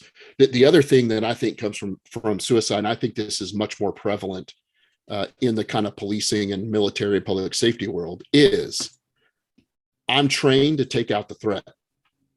Who's the threat? I am. Right. My job is to take out the threat, especially combat, that, military combat, that's easy to see, but we're the same thing in public safety, even if it's less of a physical threat, right? You're the threat to public safety. You're the threat to these kids. You're the threat to this driver. My job is to take out the threat. Well, I'm the threat. When you get to the bottom, you're the threat. And so I guess I'll just bravely do the right thing and take myself out of this equation, because I'm the one that's the threat causing all the problems, right? It's not completely logistically correct, but that's where we get. And if you'd have told me 15 years ago I'd even entertain those thoughts, I'd have said, that's, no way. I would never commit suicide. I'll take 8 people out first. I'll never commit suicide. Right. And then you sit in your room thinking, oh, I'm a piece of trash and I'm ruining my family and the people's lives around me. I'm the problem. And maybe it's not the word suicide, But what if it's, man, I don't know that I should be here anymore. I can't handle this. I'm hopeless. Right. There's no hope. I'm not even giving any value to whatever Yep. situation I'm in. And Yep. yes. How easy it is to get there. It takes some time, but I've always said hopelessness and taking out the threat is how type A personalities, for what that's worth, get to suicide. Yeah. So you mentioned your online thing, because obviously not everybody can go to Kentucky, and you're not going to have a line out your door because you only have so many hours in a day. And you were talking about the online thing. What exactly is the online? Yeah. So I started it initially because I wanted to reach more people that can make it to my office. Now there's some tricks with that. I can't do therapy in states I'm not licensed in. So like, well, how can I help other people who can't come here? Or, I could do consulting, I could do education. Education makes sense. So, and consulting makes sense. And so I kind of started it initially as, well, people can Zoom in, and we'll set up a time and we can have this conversation.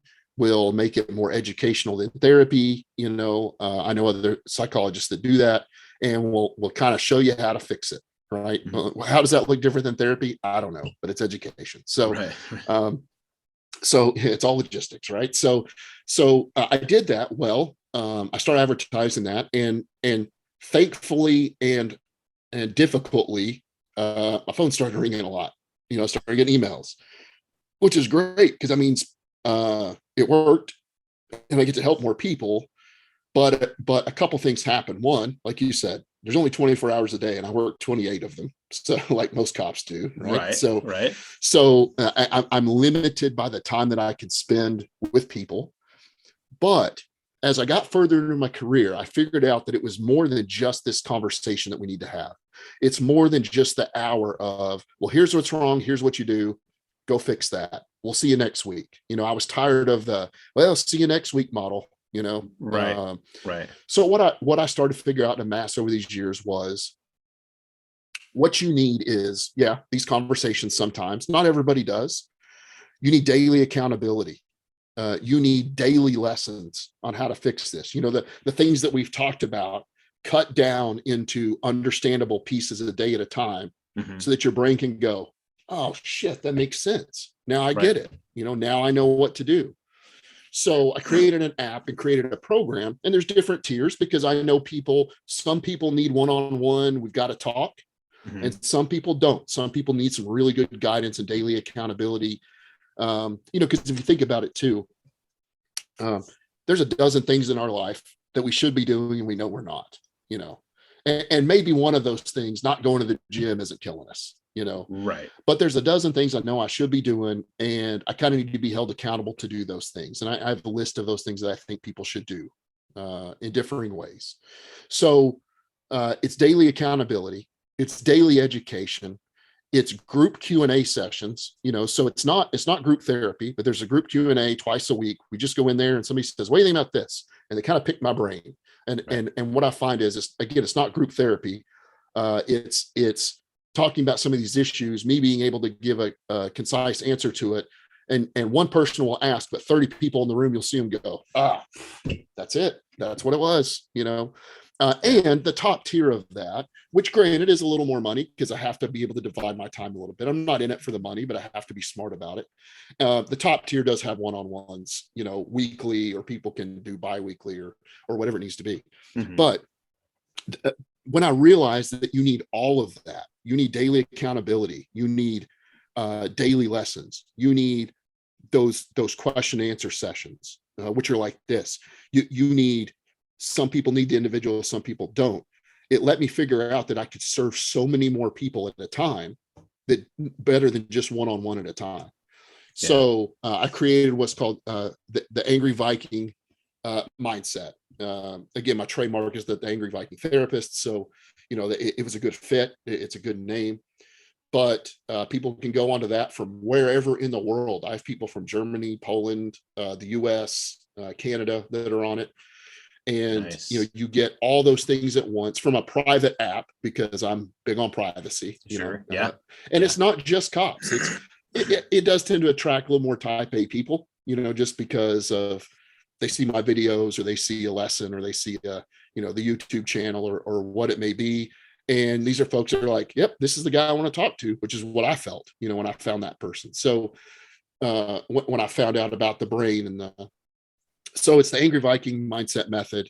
You can find it at the angryvikingtherapist.com. It's kind of a long name, but I've got a YouTube channel dedicated to it. So some people just need to watch the YouTube videos and go, oh, that makes sense. To me, that's like the podcast. How many podcasts I've listened to and gone, oh, well, that makes sense. Yeah. Well, I've watched a couple of your videos and they're not long. They're not like, half hour longs or anything like that. They're a couple minutes, maybe 5 minutes or whatever, or even less. And it's like, oh yeah, cool. It's a little daily you can do or whatever. And they are very good. And they're just it's not like they're these giant things you're going to be motivated to go take on the world, but you're going to it's enough information that you can take on and say, I didn't realize that, or yes, I agree with this. This is great. Cool. And now you can go help yourself. And like I said earlier, it helps you get through that helps you progress to what you need to do next, and not so much just kind of be stifled in where you're at.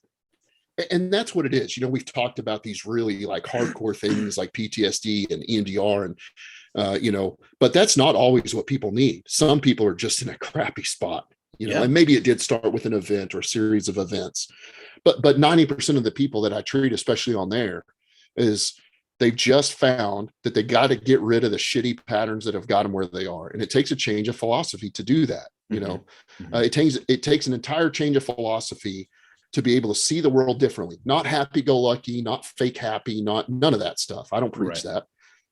It's not about teaching you to take 5 deep breaths. It's about changing your philosophy and getting you away from the shitty patterns that have got us to where we are. Because if you're being honest, and if I were being honest about those years of law enforcement, it was my patterns that got me where I was. Right. Yes, I saw bad stuff. Yes, I've had good and bad supervisors. Yes, I've had good and bad events, but it was my pattern, my philosophy that got me to where I was. Right. And it's not an overnight fix, but with accountability, with learning, with being able to pick my brain or whoever else's brain that's the best help for you.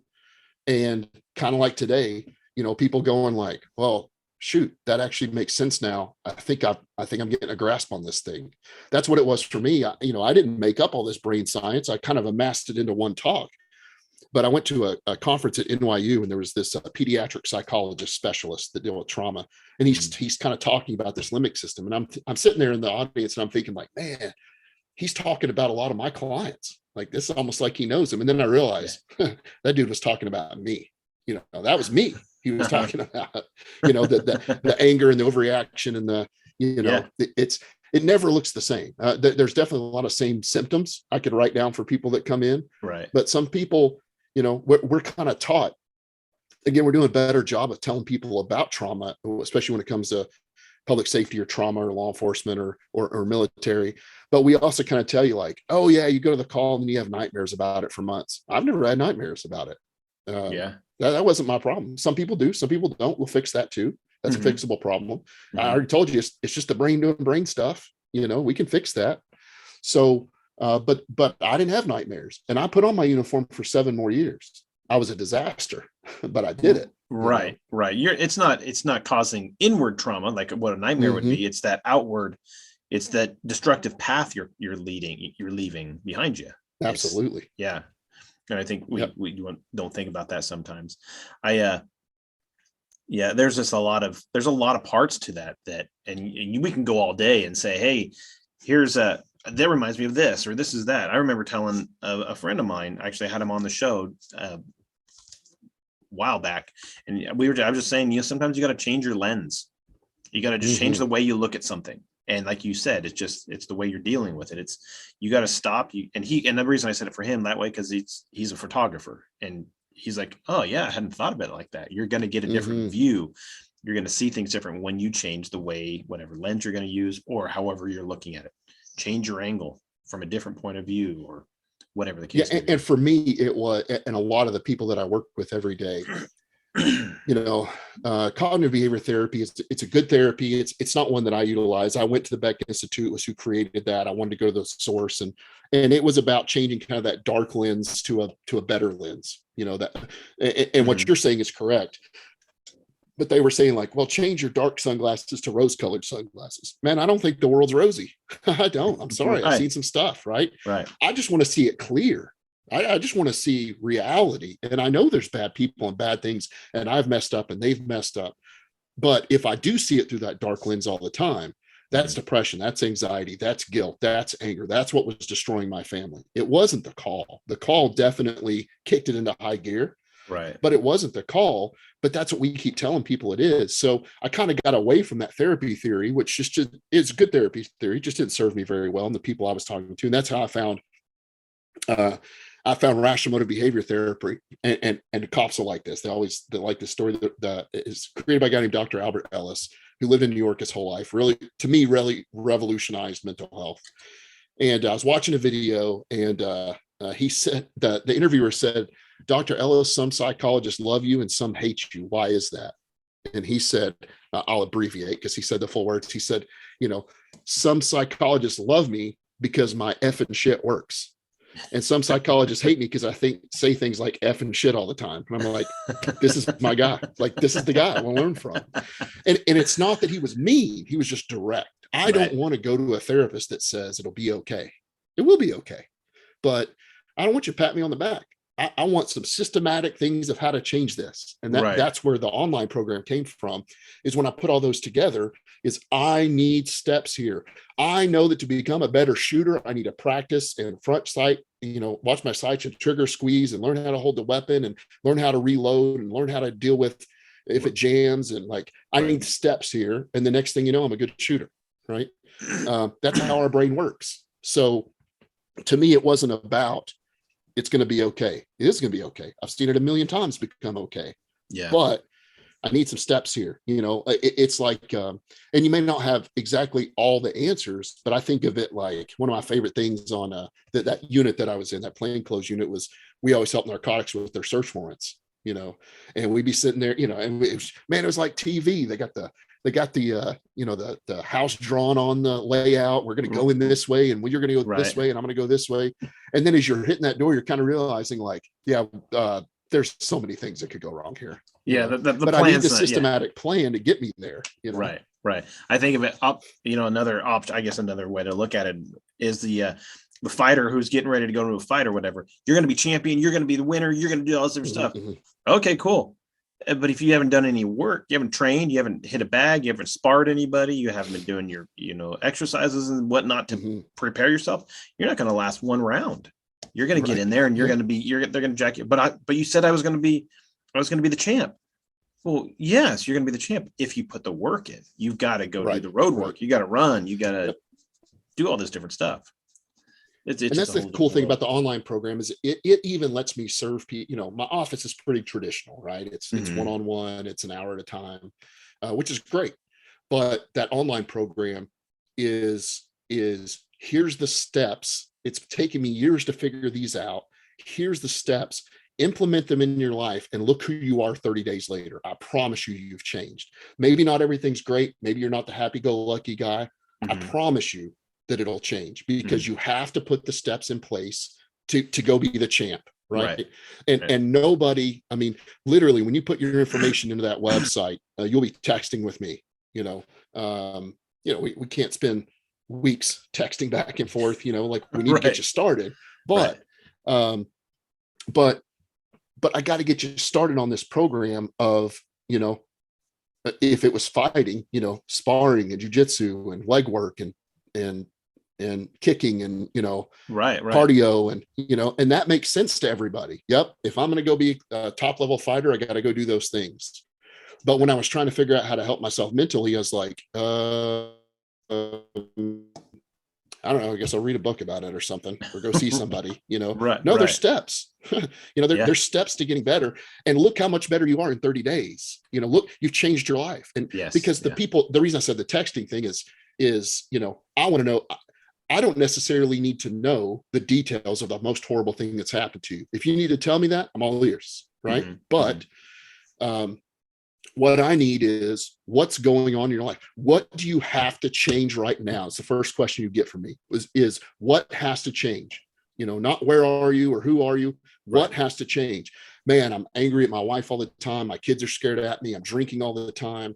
I've quit my job. I've been fired. I'm losing my house. What has to change right now? And I'm going to give you the steps to fix that. So let's Right. go. Yeah. Let's go. And that's where I think the videos, like the YouTube stuff, it attracts the most, is because, like you said, I don't want to talk for 30 minutes on there. I Sure. love these interviews, but video, I want 10 minutes of somebody telling me, hey, dummy, this is what you're doing wrong. Do this different. And I go, oh, yep. Okay. All Yep, right. Give me makes something sense. to go do so I can go do it. Because the world's more than just sitting there and dealing with my mental health issue. I want to go Yep. live my life in the world. I want to go, go do whatever, go camp, go hike, Yep. go bike, go do the things, play with my kids, do all these things. Mm-hmm. I don't want to sit here and always, I'm in another session. I'm in another therapy session. Kids, you're going to have to wait outside. This is hour 16 of my therapy stuff for the day. So Yep. it shouldn't be that way. You deal with it Right. so you can go live your life. Yep. And the steps, like it's almost, this is what's frustrating mental health, is it's almost like we keep part of it a secret because we want to be professional, right? Yeah. In shooting, you can get on right now and watch a billion shooting videos. I did an interview with kind of a famous firearms guy, Pat McNamara from North Carolina. Oh, awesome. And like you watch that, his videos, and like he tells you for free what to do. Now, if you want to be really good, go take a class with them, if you want to get even better. But it's not like he's keeping all the secrets. Right. In mental health, it's like medical doctors who want to kind of like, no, you're the patient, I'm the doctor.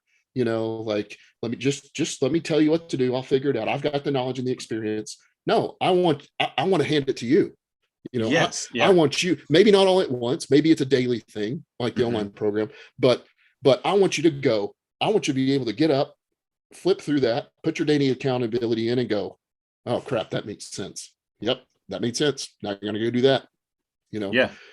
It's not a secret. It's not a secret. So it's just getting better. That's so cool. So where can what's the future look like for the Angry Viking? You got books coming out? You were talking about wanting to do a book. You got books, or you got anything like that coming out? Yeah, much like I did in law enforcement, I go 100 miles an hour all the time.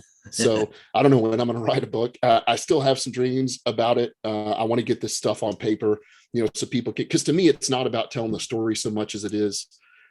The story's attractive, and it makes people feel like they're not crazy because somebody else thinks the same way. And I like that, but I want people to be able to go, oh, that made sense, just like the only thing. So no book yet, one day, but the big things I'm doing now, of course, I have the practice in Kentucky for people that can come to this area or want to come to an intensive, and we can talk about that with folks, that call. But I really want to expand the online program. I have watched hundreds and hundreds of people change their life through that, and nothing gives me greater pleasure than when I get a text, not in a bragging manner, but when I get a text of one of the guys sent me a picture of his family when he was on vacation a couple of weeks ago, and I was like, "Yeah, look at you guys, man! This is awesome." Because I knew where he was. That's awesome. And he said, "Dude, this picture would not have happened without this training, and without you." And that is what I want to see thousands of people get. Right. Not they don't have to say thanks. I want to see thousands of people be able to go, yep, this is what life is about. I'm away from that guy or that gal again, Yes.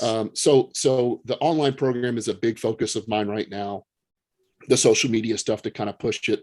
I teach as a professor at 2 different colleges for mental health and crisis and trauma. So that's something that I enjoy as well. So that's part of that's continued future right there. But I enjoy going and teaching. I enjoy these. I enjoy going and talking to public safety agencies and therapy agencies. And like I said, next week for me now, don't know when it'll air, but police week up in DC. So it's, and I get to go talk to thousands of people there, and, it's my people. So I enjoy that. And you'd be amazed how many people are standing there and need some help. and Yeah. won't ask for it. Right. They need to see somebody go talk about this stuff, and then they can go, come to think of it, I'm not doing very well. Yeah. Yeah. So to answer the future question, the big thing to me right now is the online program, just because, man, it's I just see it changing lives. It changes a lot, and you will see people. You will see people's answer to things. You will see people's text change. You will see people's demeanor change on the calls. And yeah, you have to put a little money into it, but I'm not asking for a car. I'm not asking for the price of your car, Right. but, Right. but man, what a thing to put a little money into to change your life, Yeah. to Invest better in yourself. Yeah. And Absolutely. I have no interest in taking people's money. I don't care if I ever get paid back for those school loans. It is Yeah. what it is. Like, I get to do this now, but man, to put a little money in your pocket into what you were putting into something silly and to change your life. Yeah. That drives me, man. That drives me. Yeah. That's cool. It's very cool. And so that's the future. I think. I think that's where I'm going to make. Because to me, it's about making the biggest impact. Mm-hmm. I think that's where I'm going to get to make the biggest impact. Is that online? Very cool. So what is your website again? Yeah, so that one, it's the angryvikingtherapist.com. In short, it's also AVT, which is Angry Viking Therapist, AVT.help. But the easier one to remember is the angryvikingtherapist.com. The YouTube channel is the Angry Viking Therapist. Instagram is Dr. Trevor Wilkins. So DR Trevor Wilkins is the Instagram. I try to stay that's probably the social media platform, that YouTube, that I use the most. Yeah. There's some other side things out there that get double posted, but those are the ones I interact with the most. And you're on LinkedIn too, correct? Oh yeah. Yep. So just Dr. Trevor Wilkins. Yep. You see, Very if you found the bearded guy, you found the right guy. That's right. The bearded guy with the mohawk. And you're like, oh my gosh, this guy's angry. I'm going to tell him my life story. He's going to tell me, you got to get over your problems. It doesn't work like that. It's totally different. Nope. It may start out that way, but like I said, that's what I like about the YouTube videos, is the reason it takes me so much like brain effort to put those together, because it's just me talking to the camera for 5 minutes and then I put an intro to it. It's not mechanically hard. But I don't want to say stuff on there that I wouldn't tell myself, because that's, I have zero interest in number of views or clicks or, Sure. What I want is to people to go, oh crap, that makes sense. Crap, I do that too.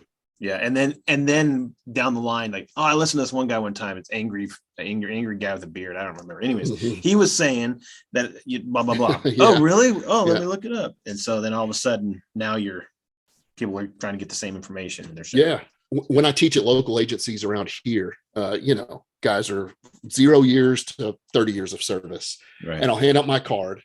And some people are like, I'm gonna give you a call. I think it's time. I'm gonna give you a call. And majority of them, I know, stick it in their pocket and never think about it again, because they're in an okay place. And what I always tell, especially like new recruit classes, take my card, stick it in your visor, like we all do. Mm-hmm. That way, 3 years from now, when you're like, man, what was that guy's name with the mohawk and the beard and the tattoos that seemed like he was okay, and I think I could talk to him? And you flip your visor down, and it falls out. Yeah, I need to call that guy. That's right. That's right. Or get on his app, get on his website. Check out his I want to see that. Like I said, it's not for the expansion of popularity or money or anything. I see people's life change on that thing. It's my favorite thing that I've put together. I love the one-on-ones, but with people or in my office. But man, that app is just, the whole reason I built it was to be able to reach more people faster, and that's what's doing it. And that's super cool. Super cool. Well, Trevor, I can't thank you enough for coming on the show, and it's been an absolute just pleasure having someone of your caliber to talk about life in a way that is you have the credibility, and you were talking about that credibility before, but it's like capital. You've developed capital. You've banked that away, and you can draw from that at any time based off of your history, your experiences, and now your knowledge and your education that you're able to now give back to people, and just spend your life serving other people. That's a huge thing. And if nothing else, if you've saved a couple or helped a couple people, that guy in the photo with his family, that's, it starts just, it's that paying it forward. You help 10 people. And if you help 10 people, they'll help 10 people, and then blah, blah, blah. And it just keeps moving on. And that's fantastic. It's cool that you do that. So, yeah, I want people to, just because I'm in a good place doesn't mean my life is perfect. But I want people to get away from where I was and get to where I feel like life is now. Because 10 years ago, you just said, "How you doing?" I had a crappy answer. And now people say, "Man, how you doing these days?" I'm like, you know what? I'm okay. I still got bills to pay, but I've got, and kids get sick and the stress. But you know what? I'm doing okay now that you're asking. Overall, it's good. Oh, what a weight off, man. I was so tired of living that life. I didn't think there was a way out. And there is. That's super cool. So like I said, thanks for coming on. I appreciate it. It's an absolute pleasure having you on, and you're more than welcome to come back anytime. Enjoy Police Week, and I'd be glad to. Yeah, we can delve more into the brain. I could talk for hours about that stuff. We gotta get the word medulla oblongata in there at some point. And I don't know. Guarantee. It definitely causes some problems. Of course, Adam Sandler taught me that it's because crocodiles have all those teeth and no toothbrush. But. That's right. That's right. So, all right, sir. I appreciate you coming on. We will talk to you later. All right.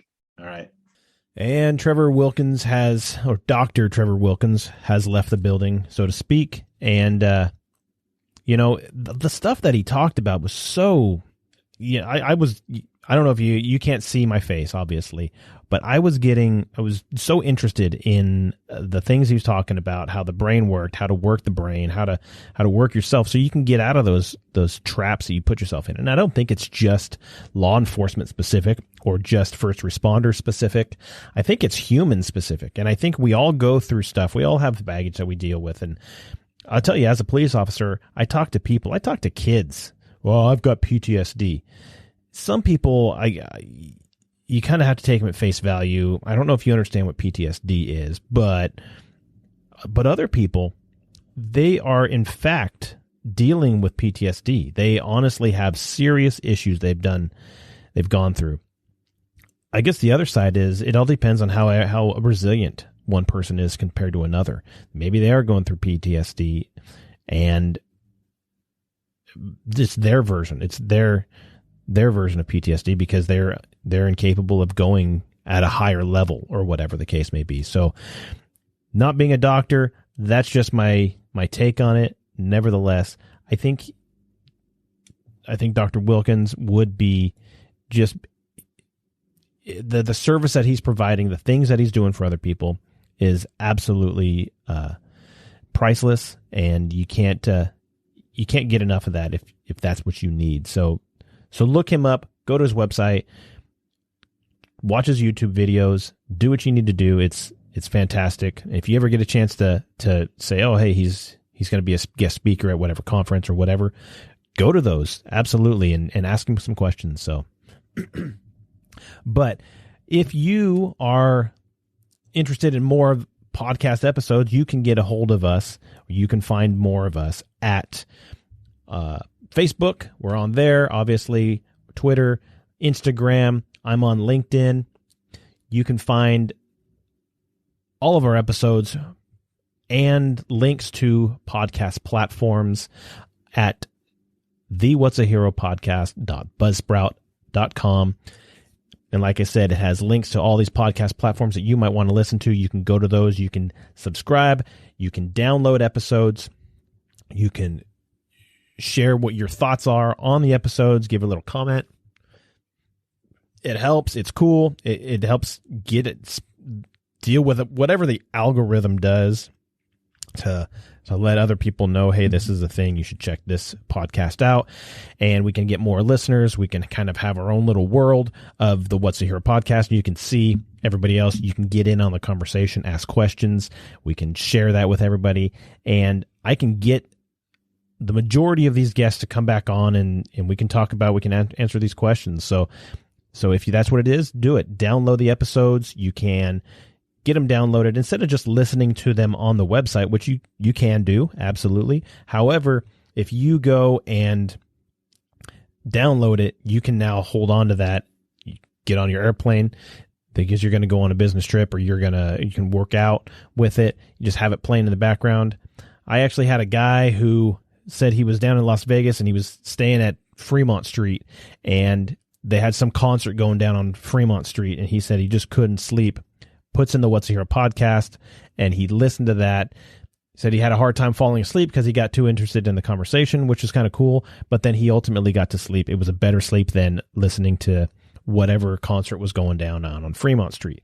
So anything is possible. So with that, I do want to thank all of our nurses. I want to thank our teachers out there, you guys who spend your life serving other people and helping those just get better, helping patients get better, helping kids get better, to grow to be better people. I want to thank our first responders, firefighters, EMTs. You guys, thank you so much for the work you do, the struggle you guys have to deal with. Thank you so much putting yourselves in harm's way. The same thing with law enforcement, all of you guys. Without you, we would not have the country we have. And I know it's kind of questionable right now sometimes based off of politics or whatever the case may be. But we honestly wouldn't have the lifestyle we have. We wouldn't be able to know that where we can go. And I don't mean what we're allowed to go to, but there's some areas that we know we don't go to, whether it's, in a bad neighborhood or something like that. But the good neighborhoods that we do have, it has a lot to do with the law enforcement that is in that area, that you go and you make sure is safe for us to be able to sleep in, to go have our families in. We have picnics in parks and whatever the case may be. That is because law enforcement makes sure those areas are safe for us to be in. And without you, we wouldn't have it. So thank you so much. And to our veterans out there, you guys on the front line, making sure that we have the best country in the world, and we're not like those other countries. And I honestly believe that if it wasn't for our veterans and our law enforcement in America, we would not be the country we are, because we need to have you. So thank you so much, all of you guys. You have our appreciation. And thank you, Dr. Trevor Wilkins, for coming on. It's absolutely a pleasure having you on here. So, for Dr. Trevor Wilkins, I have been Ken Fraunfelter, and this has been the What's a Hero podcast. We are cleared.